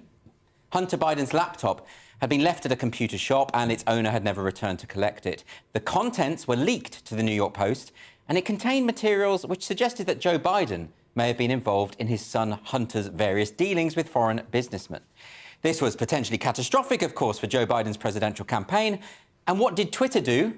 It locked the New York Post out of its account and prevented any users on the platform from sharing the article, even in private messages. Twitter claimed it was doing this because the story might have been using hacked material, but that was pure speculation, turned out to be false. The Twitter files released by Elon Musk are significant because they show that not only did senior staff at Twitter understand that they had no grounds to censor the story, but that they were routinely censoring accounts on the instructions of the Democratic Party. So here's an example of a leaked email in which one Twitter executive lists tweets that have been flagged by the Democrats, and then underneath, as you can see here, another executive simply writes, "Handled these." This is chilling stuff. Apparently, both the Trump and Biden campaign teams were contacting Twitter to have tweets deleted at their behest. But as the staff at Twitter were overwhelmingly in support of the Democrats, it meant that it was tweets that were critical of Biden that were most commonly deleted. Of course, we've all known for a long time that big tech has a clear political bias, and that this has manifested itself in its censorship practices. But this clear evidence of collusion between politicians and Twitter is shocking to see. Surely this should be front-page news in all papers. It should be the lead story on the BBC, the New York Times, the Washington Post, MSNBC, and all the other major media outlets. But go to the websites, see for yourself. It's just not there. Almost as though it never happened. They tried to make the Hunter Biden laptop story go away, and now they want to stop you finding out how they did it. So we need to ask some questions. Why would journalists ignore one of the biggest stories of the week? And the answer is that many media outlets have been totally captured by an ideology that prioritises what is convenient over what is true. They see themselves not as journalists who must convey details of world events to the public in an impartial manner, but they see themselves as activists who must release information only if the public can be trusted to hear it. As the journalist Barry Weiss put it in her resignation letter from the New York Times, a new consensus has emerged in the press, but perhaps especially at this paper, that truth isn't a process of collective discovery, but an orthodoxy already known to an enlightened few whose job is to inform everyone else. This new religion that now predominates in our media is a tricky one to resist, because like the medieval church that punished anyone who tried to translate the Bible into the vernacular, the disciples of this new religion play language games in order to conceal the truth from the people. We don't even know what to call this ideology. We can accurately describe it as an identity-obsessed, anti-liberal, authoritarian, postmodernist movement that rejects evidence-led analysis and demands censorship of those who dissent, but that's a bit of a mouthful. Many of us call it woke, for short, but they've done a very good job of problematizing that term too, and pretending that it's just a snarl word invented by the right. But whatever we want to call it, the media is largely in its thrall. They've become more interested in promoting their own narratives, and if the truth contradicts those narratives, then the truth is either misrepresented or ignored. And those branches of the mainstream media that are now activists in all but name, they're absolutely furious with Elon Musk. They're even trying to suggest that the revelations about Twitter's collusion with the Democrats is not newsworthy. To give one example out of many, here's senior reporter at NBC News, Ben Collins. He says, imagine throwing it all away to do PR work for the richest person in the world. That's right, nothing to see here. We shouldn't be publishing this leaked information because Elon Musk is rich. So why is it that these journalists are so afraid of the public knowing the truth? Only the other day, the New York Times reported on researchers who claim that there has been an unprecedented rise in hate speech on Twitter. But that's not true. The stats released from Twitter itself shows that this is not the case. I mean, perhaps part of the problem is no one can agree on what hate speech means. As many people have pointed out here before, what hate speech really means is speech I hate. And it's just a term that is used to justify censorship. I mean, we've even had feminists who believe in biological sex accused of committing stochastic terrorism for expressing a view that the vast majority of people share. So in this new culture war, we have to develop the skill of being able to see through these word games that commentators in the media like to play. It's not as easy as it sounds. Of course, the biggest overreaction to date since Elon Musk took over Twitter was probably this one from The Independent. They ran with RIP Twitter, dead at the hands of Elon Musk. I mean, they really are starting to sound like Old Testament prophets of doom. They may as well have the end is nigh in their headlines. I mean, they claim that Elon Musk is allowing hateful and bigoted content to thrive on Twitter, but all that's happened is that Musk has restored numerous accounts who did not break any laws, but merely expressed opinions that Silicon Valley disapprove of. He's trying, in other words, to recreate what Twitter was originally meant to be, a public square where free speech was the guiding principle. And when you see celebrities and commentators bleating about how Twitter has become a hateful cesspit or dramatically deleting their accounts, making sure to announce it first, of course, just to get that final dopamine hit of likes, retweets and validation from their fans, it's quite clear that they're angry because Musk won't censor their political opponents anymore. They liked the old Twitter, where conversations about sensitive issues were stifled, where feminists were censored for pointing out that there are differences between men and women, where satirical accounts were suspended if they mocked the wrong targets, and where politicians could send a few emails and get the tweets they didn't like deleted. Always remember that the culture war isn't about left versus right. It's about those who support liberty versus those who support authoritarianism. And so Musk is to be praised for his efforts to create a politically neutral site where everyone gets to have a voice. Those authoritarians who work in the media want to control the narrative, to control our very understanding of reality. So we can expect a lot more of these hit pieces against Musk and the new Twitter. We can expect them to lie and smear and ignore inconvenient facts. But while Musk is in charge, at least there's a chance that the truth will out.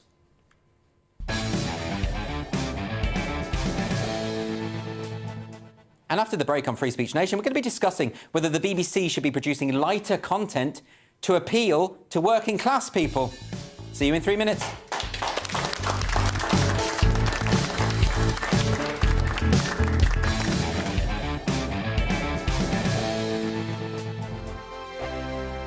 Monday to Thursday, 9 p.m. till 11 p.m. Join me, Dan Wootton. I'll bring you the sharpest takes and hottest debates. Do you not believe in prison? I don't believe in prisons. I'm completely stunned. I guarantee you there'll be no spin, no bias, no censorship. I actually was personally quite offended by it.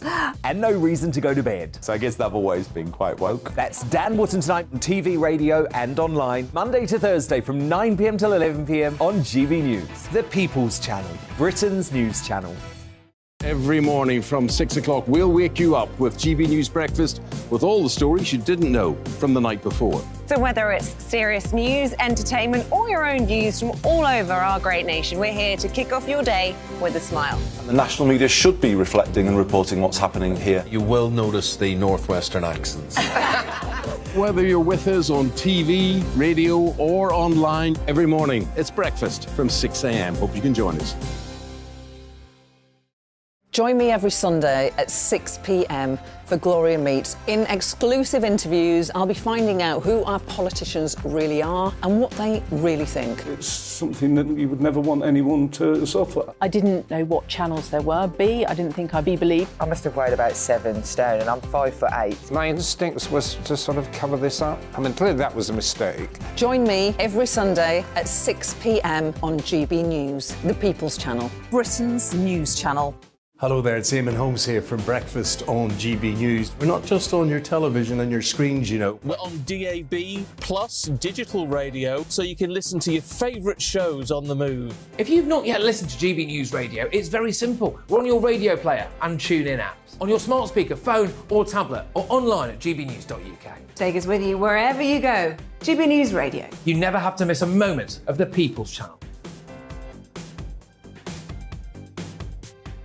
My name's Tom Harwood and join me 9:30 a.m. every weekday for The Briefing, your one-stop shop for everything you need to know about what's going on in politics today. I wonder if this is a deal that might need to be like the biscuits in this factory. twice baked. Is there not an opportunity here to win out against the extremes? Tom Harwood, GB News. What are you going to do about it?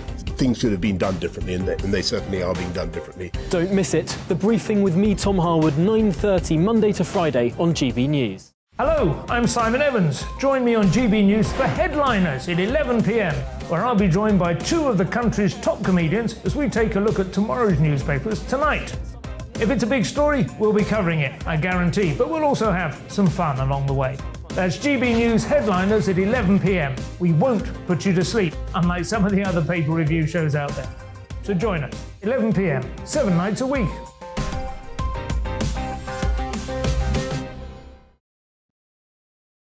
Hello, I'm Simon Evans. Join me on GB News for Headliners at 11 p.m, where I'll be joined by two of the country's top comedians as we take a look at tomorrow's newspapers tonight.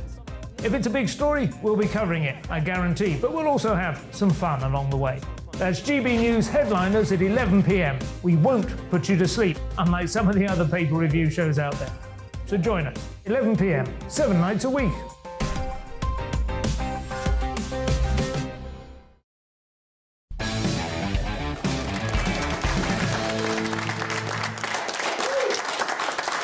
Welcome back to Free Speech Nation. So I was speaking before the break about Elon Musk releasing the Twitter files, which seem to implicate various politicians as colluding with the social media giant in order to have certain tweets censored. Nick, it's pretty shocking stuff, but what's more shocking, surely, is that no one's reporting on it. That is a big part of it, and Musk has pointed out that the mainstream media is irrelevant because of how slowly they move. Apart from the fact they deliberately ignore certain stories, they're just running today the Apple story that Elon Musk at war with Apple, and he's like, that's already been resolved, you're way behind. So Twitter's going to make mainstream media perhaps even irrelevant. Well, is that why they want to ignore him?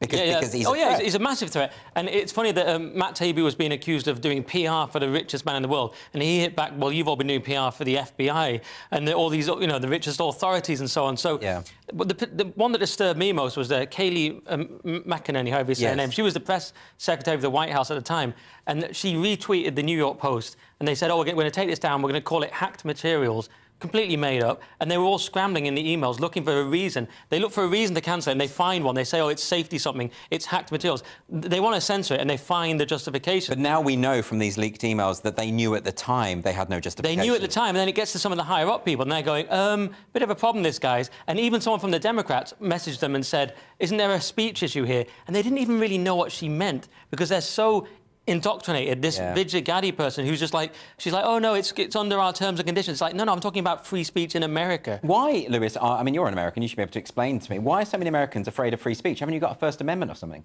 I don't think Americans are afraid of free speech. A lot of the left-wing journalists who have been screaming about Elon Musk seem to be terrified that he's allowing people of different opinions to speak. Because of, I know you said it differently than I would say it. There are two camps. And they don't mix anymore. There's like oil and water, and they have to be, and the ideas of the left have to be protected. This situation is bad. It is not as bad as you're making it. It is really bad. It is really bad. No, it would be worse if the United States government, the law enforcement organizations, colluded with Joe Biden and the DNC to get. Let's wait and see, because apparently Elon Musk is releasing more Twitter files. Can I just say, more to come. The fact that they suppressed, as you probably know, the fact they suppressed the Hunter Biden laptop influenced people voting, and there's indication that they would have voted the other way, and we'd have a different president because they suppressed that story. Potentially election interference. Yes, and that's.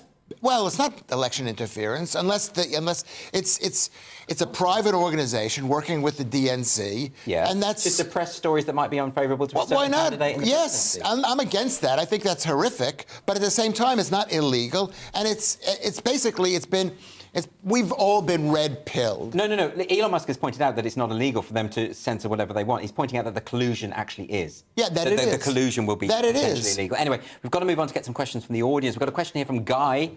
Where is Guy? Hi, Guy. Hi, Andrew. Can poor people not handle heavy content? Well, the BBC thinks so. So BBC is going to change its television budget to try and make lighter dramas and comedies in the belief that they're going to appeal to more people from poorer backgrounds. And the BBC also said that it would try to attract viewers from lower socioeconomic groups by making sports documentaries and crime shows. So are poor people just a bit stupid then?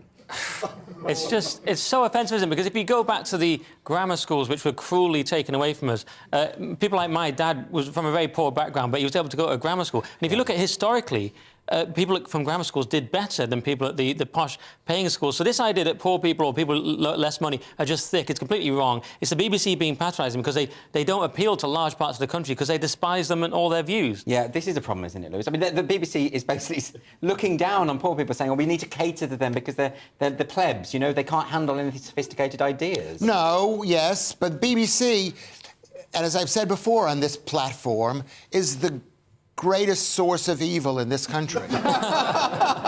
and You're on the right basically, channel. it shouldn't be up to the state broadcaster to be sitting there saying, how can we get more people to watch our program? It should be the program, it should be instinctually based on what the people want. It shouldn't be successful guys up top looking down on the people. Lewis, you never disappoint, you know.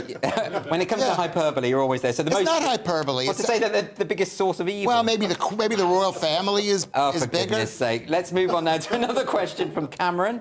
You don't think, you know something? What are you poo-pooing me? You don't I've think moved on. I know you've moved on, but these people have to live with the BBC and the royal family every single day. You don't think there are people out there They don't actually, watching? Lewis. They watch my show. I think Lewis is right that the mainstream media is incredibly dangerous for society. He's right on that. He is. OK, well, let's Helping move on you out now there, to... But no, I think even Lewis, worse. got another question. Another question from Cameron. Where's Cameron? You all right? Hi. Is masculinity a toxin? Is masculinity a toxin? OK, well, we've all heard that phrase, haven't we? Toxic masculinity. I was accused of being a toxic male, which is quite funny. Really? Yeah. Actually, I was quite proud of that. I mean, I can understand Lewis. Lewis, definitely, yeah. So this is the filmmaker James Cameron. You know, he did Titanic and Aliens and all sorts of stuff. And he says that earlier in his career, his work, his films, effectively, were poisoned by testosterone. He claims that it's a toxin that men have to work out of their system. And he's talking, because he's promoting his new Avatar film. You'll remember that the first Avatar film was absolutely terrible. And this new one's going to be even worse. I mean, you know, the toxic masculinity of Aliens and Terminator 2, that's sort of what made them good, isn't it? Well, I don't know. I saw that movie, and luckily I've forgotten every single bit of it. So you can watch it again and enjoy it all over again. But the point is that, yes, men are toxic.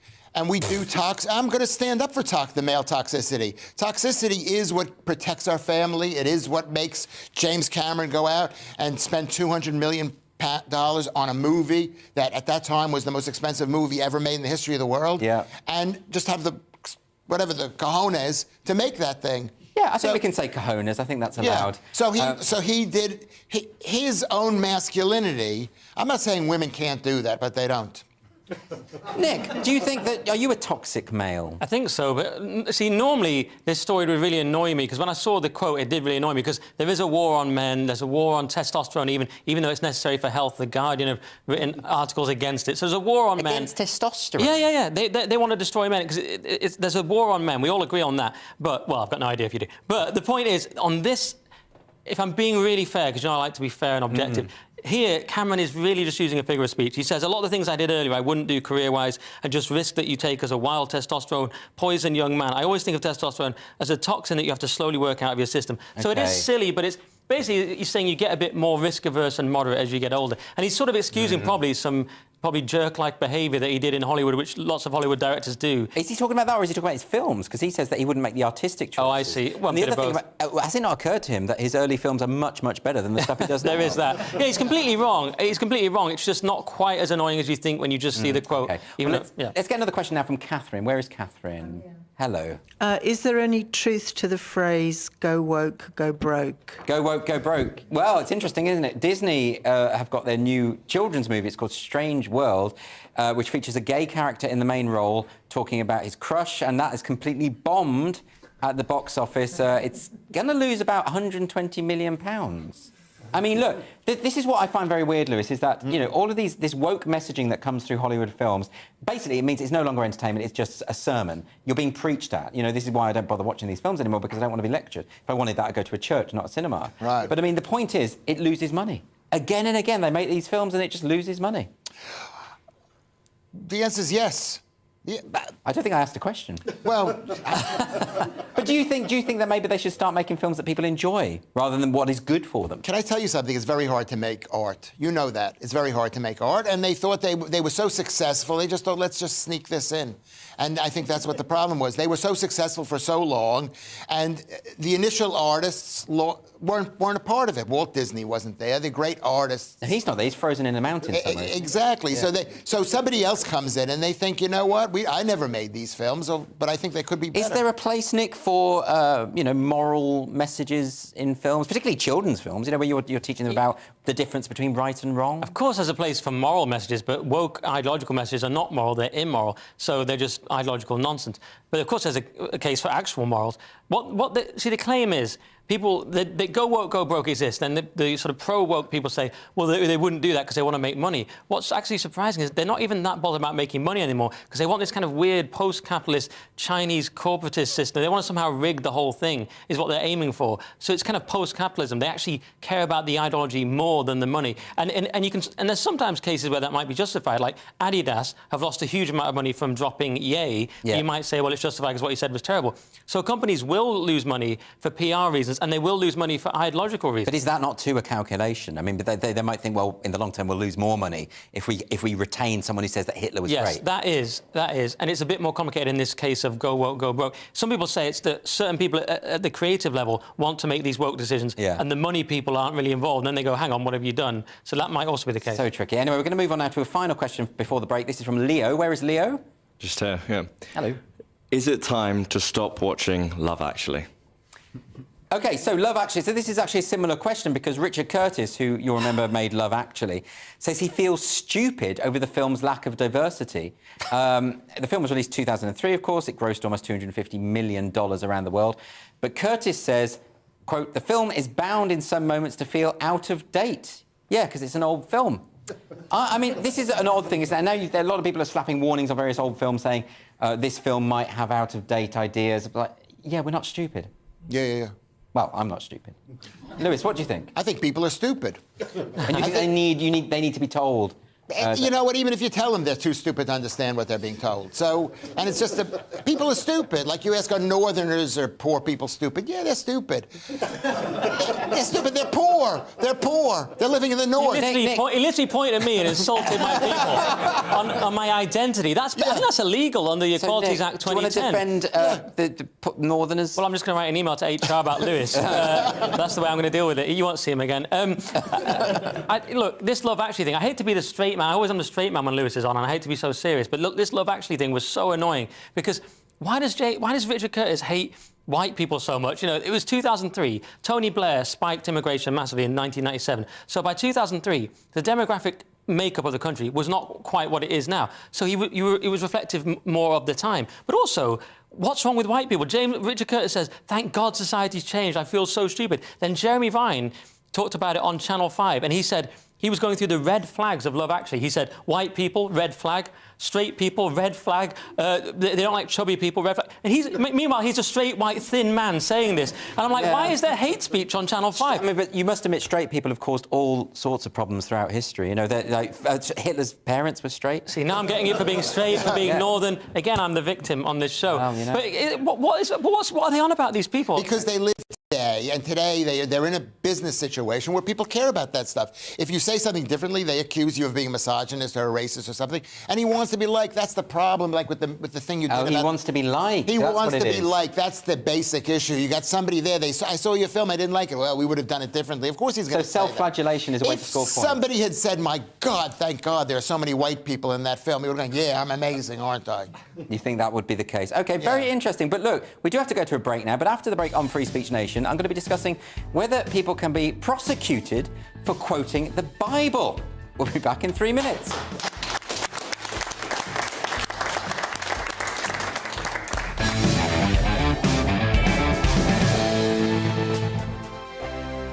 We are GB News, and we'd like to say thank you to each and every one of you for bringing us your conversations, for helping our great nation find its voice. We are here for you on radio, television, and online. across England, Scotland, Wales, and Northern Ireland. It's not the BBC, you actually get your facts right. We are proud to be GB News, the People's Channel, Britain's news channel. Hi there, it's Stephen and Anne. At breakfast from 6 a.m, you'll always be caught up with everything you need to know, the latest headlines, opinions and debates. We'll bring you the good news and the bad, but most of all, we're here for you. Remember, send in your views and let us know what you would like us to talk about. That's because we're your news channel.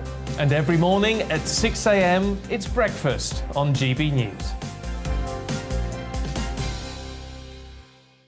Monday to Thursday on GB News, it's Bev Turner Today from 10 a.m. We're going to be here for you, our GB News family, to keep you up to date, but also make you smile. There's a guy who went from puberty to adultery. And I can't wait to bring a few of my own opinions. I have no time for cultural totalitarianism. We'll engage in passionate, but always polite debate, with your thoughts and opinions at the centre of it all. Only on GB News, the People's Channel, Britain's news channel.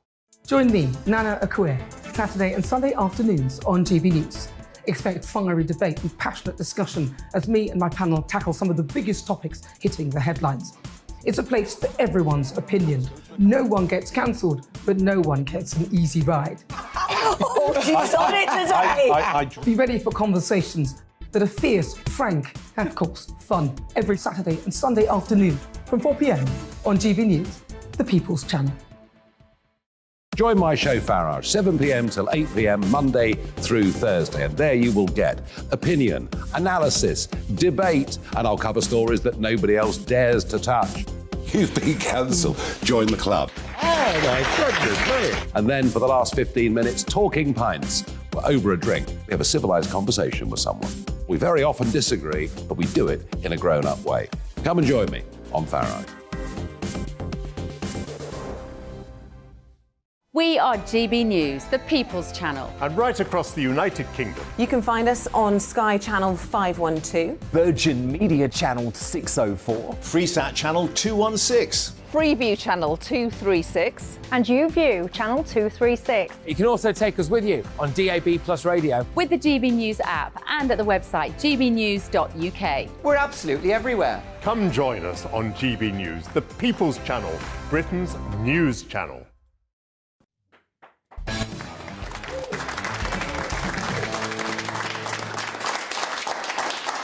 Welcome back to Free Speech Nation.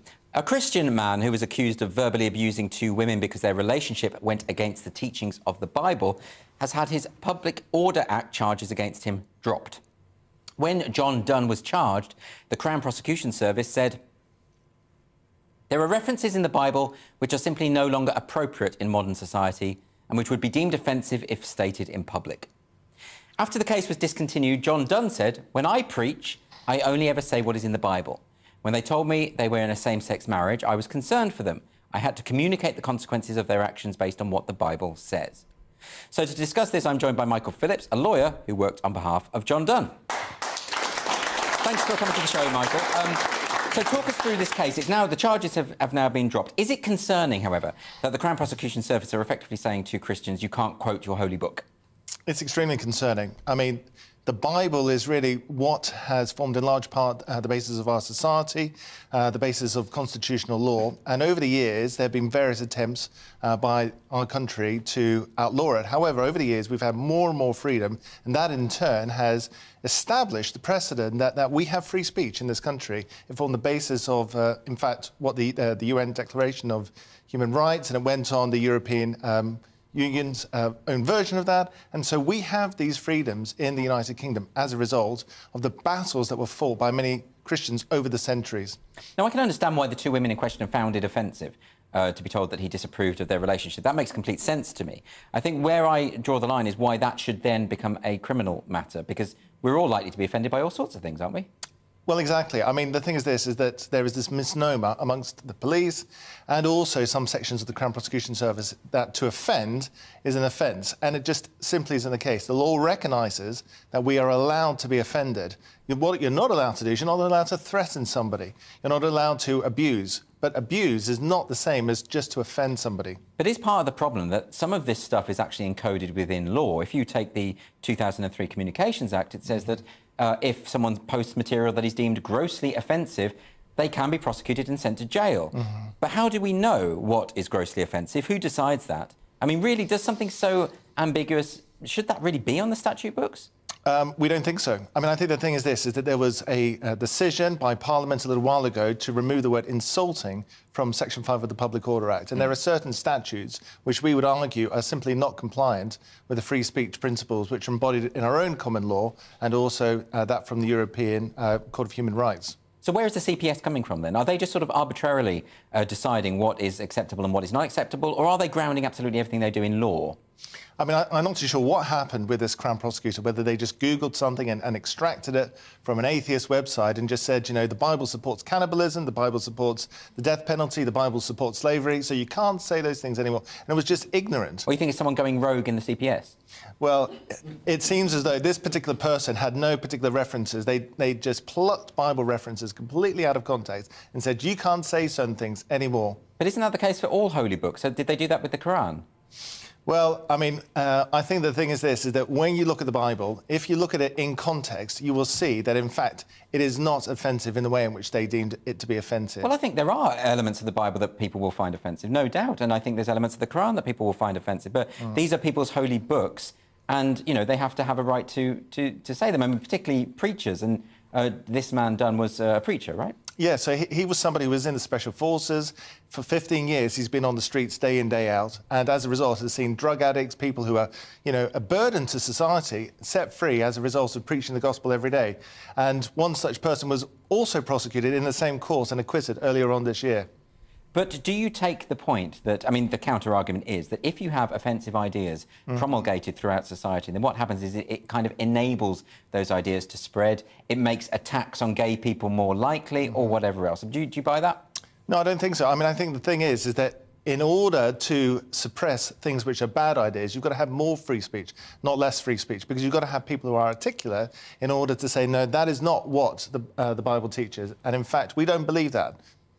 Isn't this troubling coming from a lawyer's perspective? Because it's not just the judiciary, is it? It's also the police. I mean, we've seen again and again the College of Policing, for instance, telling police that they should be investigating non-crime. I know that recently has been rescinded, but that was something that was going on for many, many years. The College of Policing seems quite reluctant to actually address these issues when it is asked to do so. The High Court said to them, it's unlawful to record non-crime, and they ignored it. The Home Secretary said it's unlawful, and they ignored her as well. So is it just that these quangos are kind of out of control? I think it's the whole cultural zeitgeist which is affecting every single part of our society. And constantly you have to push back with the police and with the Crown Prosecution Service and say, look, you know, that just simply isn't right. I mean, with the Harry Miller case, which went to the High Court, there was a police officer who, he said, called around because they were concerned about his thinking, because a transgender person was somebody who has the wrong brain and it's pushing out the wrong body parts. And this is apparently something what the officer said to him. Now, and then, you know, it's one thing to kind of say that to somebody, but it's another thing to have a police officer call at your door, maybe arrest you, maybe put you in their cells because you have said something or hold a belief, articulated that belief, which some people find offensive. But what happens if, I mean, we're saying the CPS now are effectively, or elements of the CPS are effectively ideologically captured like this, and they now believe that being offensive should be criminalised. What if that seeps into the High Courts? It doesn't seem to be there at the moment, but what if that happens? Well, I think it's going to be disastrous, you know, if it is the case, because usually people get arrested and then they get released, or sometimes they get prosecuted and then they get acquitted. Yes. Usually the judiciary say, well, hang on a second, you know, this isn't the case. This is protected by free speech. No, you are not guilty. However, you know, if people be found guilty by the High Court, then that would be a worry. So what is the way to tackle this? Is it that the government needs to repeal the current hate speech laws that we have, which take the form of the Public Order Act and the Communications Act at the moment? Do they just have to go? I think very often it's not necessarily a problem with the laws themselves, but it's very often sometimes the people on the ground and their interpretation of them.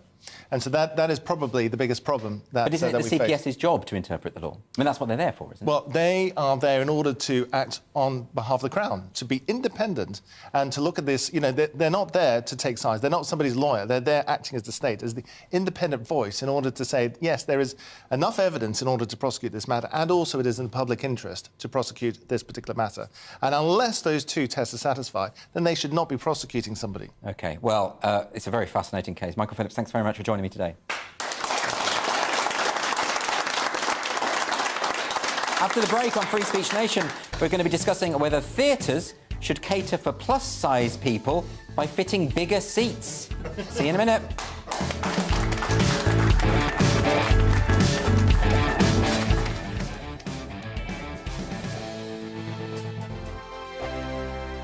Monday to Thursday nights on GB News. At 6, it's Dubes & Co. 7 o'clock, Farage. At 8, join Mark Stein. And at 9, Dan Wootton Tonight, followed by Headliners. On TV, radio and online. This is GB News. Here on GB News Live, we'll be keeping you in the picture, finding out what's happening across the country and finding out why it matters to you. We'll have the facts fast with our team of reporters and specialist correspondents. Wherever it's happening, we'll be there from 12 noon on TV, radio and online. GB News, the People's Channel, Britain's news channel. Hello, I'm Michelle Dewberry and you can join me every weekday 6 till 7 on Dubes & Kerr. Me and my panel will get stuck right into the day's events and I can tell you, in fact, I can warn you, expect some robust debates, some strong opinions and perspectives from both sides of the fence. It's about you at home as well. I love to read out all of your comments, or at least as many as I can. So join me, Michelle Dewberry, Monday to Friday, 6 till 7 on Dubes & Kerr. We are GB News, the People's Channel. Why not take us home with you by visiting the GB News shop at gbnews.store? You'll find all the official merchandise, a really good present actually for yourself, your friends or your family. We ship across the UK mainland at no extra cost. GB News, the People's Channel. I'm Mark White. As GB News Home and Security Editor, I cover those key issues that are so important to you. Our authorities, our communities doing all they can to combat violent crime. With the public services under unbearable strain, why are we still failing to control our borders? Defence, the first priority of any government, has been continually hollowed out. Can we trust our politicians to protect the armed forces? Join me, Mark White, on GB News. We are GB News, right across the nation. You can get us on television, on radio, on digital. We're absolutely everywhere. Amazing! You see, amazing! You remind me of me in the European Parliament. But here's the most important bit. We are not part of the mainstream establishment. We think and speak just like you do. We are the People's Channel. Magnificent. That's really, really thoughtful. Come and join us on GB News, the People's News Channel.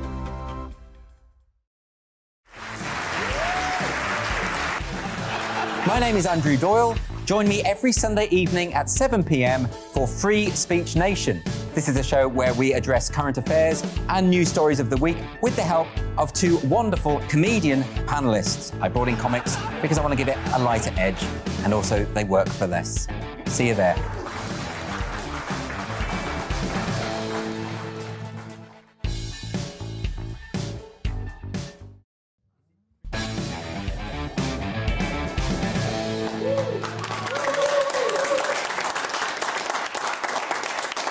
Welcome back to Free Speech Nation with me, Andrew Doyle.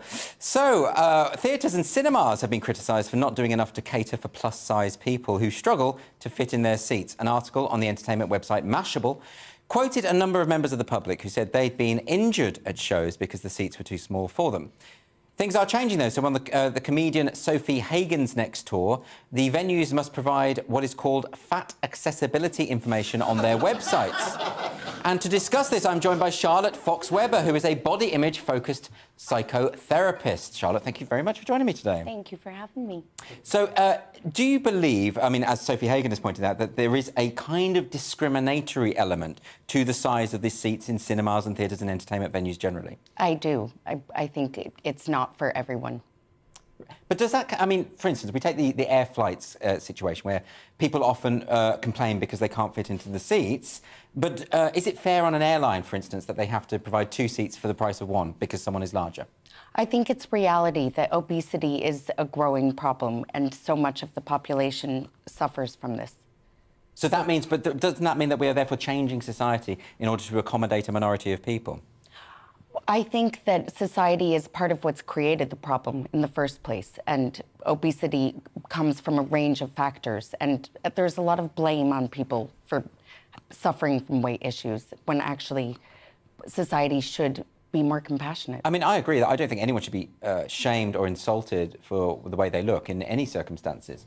But is it not the case that when it comes to something like obesity, that the solution should surely be, better services, education, provisions, so that people don't end up in this situation where they are unhealthy and therefore these problems arise? I think that is also possible, that people should be educated and given good nutritional advice, but the reality is that there's a huge problem. And well, isn't it also the problem that a lot of fat activists, and they call themselves fat activists, they say that there are no health issues surrounding obesity, and that actually all of this is just a construct from a cis-white patriarchal medical establishment. What do you think of that? I don't actually have an opinion on that one. Okay. But I do think that people... But you accept that being overweight is unhealthy? It certainly can be. Yes. But I think that people live in shame and feel that they can't do ordinary activities, and it's unreasonable to expect people to lose weight before they can join in. What about the argument that if you accommodate people who are extremely obese, for instance, by providing much larger seats at every venue, then that in a sense provides a situation where there is no incentive for people to lose weight, because society has accommodated them to the point where they may as well remain as large as they want to be? I don't think it's motivating to people if they're trapped in their houses and they feel too ashamed to leave. I don't think that is what gets them to lose weight. Well, what is it then? I think it varies person to person, but there has to be a kind of encouragement and integration. And what do you do in your job? So your job is you're a psychotherapist, but specifically around body image. So what is it that you do? Well, it's an issue that comes up all the time. And when you hear about people's stories for how they've become overweight, there are invariably reasons. And it can be a history of sexual abuse. It can be a response to trauma. It's not necessarily something people choose. Right. So is it your job to kind of identify what were the problems that caused this? And is it then also part of your job to find a way to rectify that situation? Or is it to make people feel better about how they look? I would say that it's about acceptance and change. It's kind on of an paradoxical. individual level or on a societal level? Individually. I work with people individually, and people who come to therapy and are very overweight usually want to lose weight and struggle. Yes.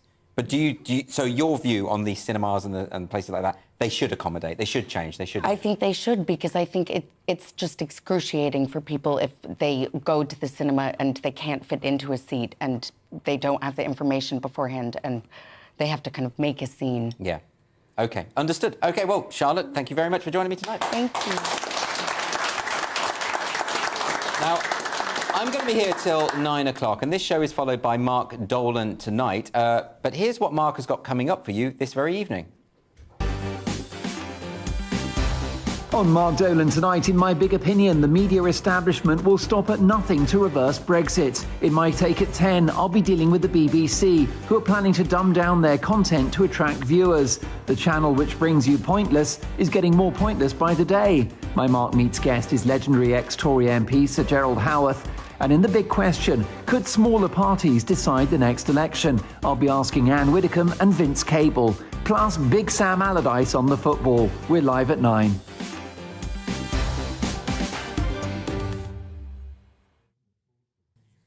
So every week we dedicate this part of the show to the world of social media. First up, we've got the trailer for the new Indiana Jones movie. I thought they'd finished them. Anyway, here we go. Let's have a look. It's how hard you believe it.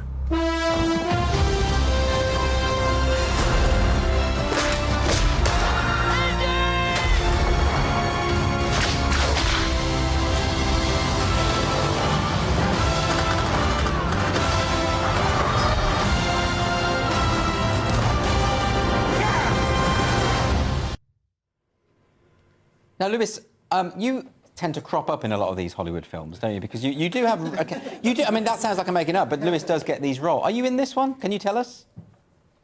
Oh, you're not allowed to say. I will just say that while we were watching that, Lewis got very excited at a particular moment when someone was riding on a horse. Are you on that horse? No? No, I don't think I was. I don't think I was. I don't remember being on a horse. Well, then you probably weren't on a horse. It's the sort of thing you remember, I would put to you. The last Indiana Jones film was so bad. Is this going to be better? I think it's going to... I can imagine just by seeing... I'm not allowed to talk about it. I love that Lewis. Talk about it. Lewis is finally stumped for words. He's not allowed to, because presumably he's contractually obliged not to. Or not. Who knows? Nick, are you excited about Indiana Jones? Well, that's the first I've seen of it. It looks like everything's done by stunt doubles, and they sort of CGI his face onto it. It's like a deep fake. I don't think it's actually Harrison Ford. I think he's at home. No, he was definitely doing... You've broken contract. Lewis, you're going to get yourself in trouble. Anyway, we're going to move on to this video. This is a heckler who attacks Scotland's First Minister, Nicola Sturgeon. This is interesting. Let's have a look. Shame on you. You've fermented this culture in Scotland that basically tells women are bigoted for standing up for women's rights. I see you, and thousands of women around Scotland see you as well. And those of you who are sitting here complicit, keeping your mouths shut while women have actually been raped by males who have self-ID'd as women, and that's got nothing to do with trans rights, and I support trans rights. I mean, I'm surprised he wasn't wrestled to the ground by some tartan-clad bodyguard, because the thing is, they don't normally let that happen. I mean, Nicola Sturgeon has again and again sort of said that anyone who disagrees with her gender recognition reforms is not to be listened to be dismissed. She says there's no argument there. She refuses to listen. So isn't it quite refreshing that someone gets to stand there and tell her... Yeah, that was great. That person should be the next leader of Scotland. Yeah. If we can ever get rid of our glorious... Well, their glorious leader, Sturgeon, which I don't think will ever happen. Well, isn't this the problem in Scotland? It's effectively a one-party state at this point. There is no way that anyone can counter this. So they can pretty much railroad through whatever the hell they like, including draconian hate speech laws, which criminalise discussions within people's own private accommodations. I mean, it's outrageous. Yes, I agree. It's like China with more batter. Yeah. Scotland. I'm describing Scotland. Yeah, that's right. Lewis, I mean, that is a point. China with more batter. I mean, because... I just came up with that, guys. Yeah, I think it's accurate. And there's a lot of batter in China. I know, it's different levels, isn't it? I mean, it's very difficult, though. Nicola Sturgeon has been really, really intolerant about this, insofar as she's just not even prepared to discuss it, to listen to people's concerns. The dismissal of people who are worried about the threat to women's rights off the back of gender recognition reform, they're not hateful, they're not transphobic, they're concerned about women's rights. Why is this so difficult to understand? Because one person, you know, it could be considered to be hateful. I mean, I don't consider it hateful, but... She misinterprets it as being helpful, which is quite convenient for her, because it means she gets her own way, and she doesn't have to have the conversation. I think there'll come a time when there's no way for Scotland to go except to go full independent. Because well, that's what she wants, of course. Yeah, and I think that's going to happen. Do you think, Nick, can I ask about that, though? Because, I mean, Westminster has now said, no, you can't. You can't have a second referendum vote without Westminster's permission. And you said it was a once-in-a-lifetime vote, and that was, what, 8 years ago? Yeah, I like that, because I said it was an example of the blob actually working in our favour for once, because they basically rigged it so we're deciding that you can't have a referendum, we've deemed it illegal. So who are you? Well, we're the people that don't want it to happen. But in that case, actually, there was a good thing. Because well, I mean, I don't want... It's fair, because they did have the referendum. Yeah. And it was advertised as being once in a lifetime, and it hasn't been a lifetime. Yeah, if Scotland really want it, I say let them go. I mean, I'm English anyway. I don't believe in this British thing. But thought I'd throw that in at the end of the show. Get my time, last-ditch attempt to get myself cancelled. But it looks like they don't actually want to go, according to the numbers. So. Oh, really? Is that right? So the polling sort of suggesting they wouldn't win? No, I don't think they would, but... I say that was a mistake to say you cannot have a referendum. It's the same way that they say to Donald Trump he can't be on Twitter or whatever. If they did have a referendum, though, and if they won, doesn't that mean that the SNP become obsolete? They would have to disband. Yeah, then they'd have to actually do something good for the people. They've done their job. But at the end of the day, if they have a referendum, let them have as many referendums as they want. On a Monday, a Tuesday, a Wednesday, let them have 1 million referendums. These things are so expensive. Well, it's expensive for them. Let them pay for it. But eventually people will say, listen, we're tired of voting in these referendums. We don't want... No, this is probably right. Anyway, we're going to... Did you just say I was right? I said you were right, Lewis. I give you that. I make these concessions from time to time because I worry about your psychological health and I want to be... I want to, bolster you. He was humouring you. I want you to be happy. I know it's not possible, but... You know. Finally, we've got this video of a walrus and a harmonica that went viral this week.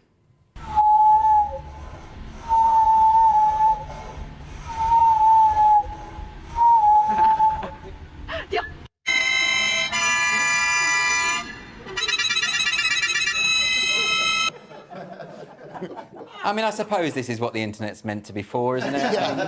And Nick, do you have any hot takes on that? I don't really. You should never force a walrus to become Bob Dylan against his will. I thought it was cruel. It is cruel. Cruelty to animals, Lewis? Well, like you say, it's what the internet used to be, and they were good times. Let's bring it back. Times. Yeah, I think it should just be walruses with harmonicas from now on, rather than just fighting. Yeah, that. I think you know what? There's the world is so bad as it is, and the fact is we didn't see the beginning part of it. What they did to that war. Oh no! How did they train it? Exactly. Exactly. How many years of training? I'm surprised the child protection agencies haven't gotten involved. Yeah. Why do we need child protection? The walrus protection agencies. Yeah, terrible animal cruelty. Anyway, look, this is nearing the end of the show, so we do have some time now to talk through some of your unfiltered dilemmas, which, as ever, you have very kindly sent in for our consideration. Our first dilemma this week is from Greg. Greg has said, "Is it wrong that I think it's about time Gary Glitter's Rock and Roll Christmas is allowed to be added to Christmas playlists again?" Lewis, it is a catchy tune, is it not? I guess so. It's not that big in America, but oh, yes, of course. But then America doesn't have as many pedos as this country does. Are you sure? No. Yeah, I'm sure. Is it Balenciaga from Epstein had a whole island. He's American. No, but Lewis, is it right? It goes back to this case of, can we separate the art from the artist? Can we enjoy a Gary Glitter song knowing the terrible crimes that he committed? Is that possible? If you ask about other people, I could have an opinion. I don't. Michael Jackson. Peace seems to be around. Yeah, he does. I mean, when I was in America recently, they were playing him on every radio station, so that doesn't seem to have affected. But Gary Glitter is never played, ever. Well, I won't be playing him this Christmas because it's hard to find room with all the R. Kelly tracks I'm playing, but... Big fan, aren't you? Yeah. I'm so sorry. I don't even know this track. Am I missing out? It's a huge Christmas hit. Not for me, not in my house, Andy. I don't know what you're listening to. Oh, OK. You're more Slade. You like your Slade. No, I like that. I wish it could be Christmas. That's Wizard, isn't it? I like Wizard. Wizard. You like Last Christmas, the George Michael one? Yes. Wham. I like Half Man, Half Biscuit. It's cliche to be cynical at Christmas. Shout out to them. That's a bit obscure. That's a bit niche. I get tweets about it, though. Trust me. Well, let's go back to Wham. It bombed in the room. My Christmas song is Dreidel, Dreidel, Dreidel, I've made it out of clay. Of course. And is that a Hanukkah song? That's a Hanukkah song, yeah. OK. I don't need to correct you. You know better than I do. No, but anyway, the audience, no, you had to do it for the audience. There's another dilemma now here from Keith from the Wirral. And Keith from the Wirral says, "I'm going to have to share a hotel room with a co-worker I don't like because of the train strikes. Oh, how do I survive 3 nights with someone I cannot stand?" Wow. Oh. What do you think? Very quickly, we've only got a few seconds. That's my worst nightmare. I'd call in sick. Call in sick? Lewis?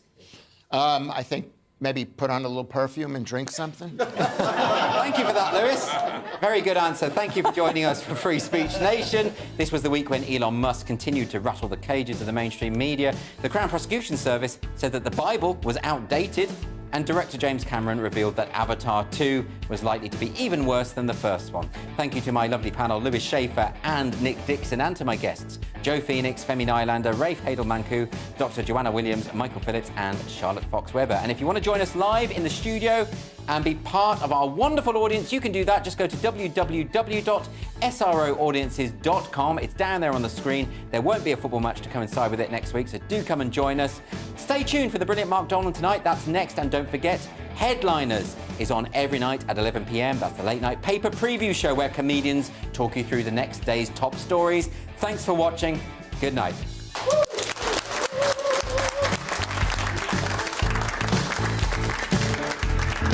Looking ahead to tomorrow's weather, and the UK will be similar to today, with showers feeding in on the cold northeasterly winds. Here are the details. Some showers are likely for Orkney and Shetland, also wintry showers around the central belt. Elsewhere, across much of Scotland, it'll be dry with the clearest skies in the northwest. Also mostly dry across much of Northern Ireland, with some clear or bright spells through the morning, a few showers around the coasts. There'll be plenty of showers feeding into northeastern England, turning wintry over higher ground. Meanwhile, in the northwest, it'll be much drier. A mostly cloudy start for much of Wales, and here there could be some hill fog. A few showery outbreaks of rain are likely. Over the mountains, we could see some sleet and snow. It's also going to be grey and gloomy across much of the East Midlands tomorrow morning. There'll be more showers than today, and it will still feel cold in the brisk winds. That's the story for East Anglia too. Here the showers will be more frequent and perhaps heavy at times, and it will be cloudy and cold in the brisk winds. Fewer showers are likely towards the south coast, so here it's looking largely dry, especially for central and western parts. Chilly for all though with the brisk winds. The best of the sunshine through the morning will be for western Scotland, cloudier elsewhere with showers continuing on those brisk winds. That's how the weather is shaping up during tomorrow morning.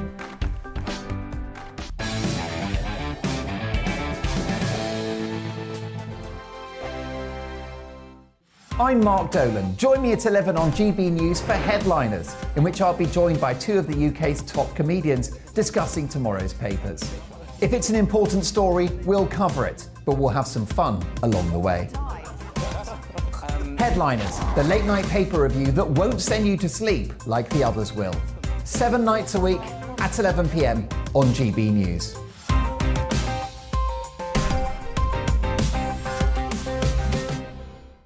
Monday to Thursday nights on GB News. At 6, it's Dubes & Co. 7 o'clock, Farage. At 8, join Mark Stein. And at 9, Dan Wootton Tonight, followed by Headliners. On TV, radio and online. This is GB News. Monday to Thursday, 9 p.m. till 11 p.m. Join me, Dan Wootton. I'll bring you the sharpest takes and hottest debates. Do you not believe in prison? I don't believe in prison. I'm completely stunned. I guarantee you there'll be no spin, no bias, no censorship. I actually was personally quite offended by it. And no reason to go to bed. So I guess they've always been quite woke. That's Dan Wootton Tonight on TV, radio and online. Monday to Thursday from 9 p.m. till 11 p.m. on GB News. The People's Channel, Britain's news channel. Join me, Lawrence Fox, on GB News. Frank, fun, fearless, and sometimes serious. Much as I love a Friday night punch-up, what I really want is a battle of ideas. I want to look at things differently. I want to hear different voices and engage with your unique experiences. Every Friday at 7 p.m. on GB News. Hello, I'm Esther McVeigh. And I'm Philip Davis. Whether you're watching or listening on TV, online or on radio, we handpick the latest stories, debates and expert opinions for your weekend. So whether that's politics, news or showbiz, we've got it covered. Join us every Saturday morning at 10 o'clock on GB News. Join me every Sunday at 6 p.m. for Gloria Meets. In exclusive interviews, I'll be finding out who our politicians really are and what they really think.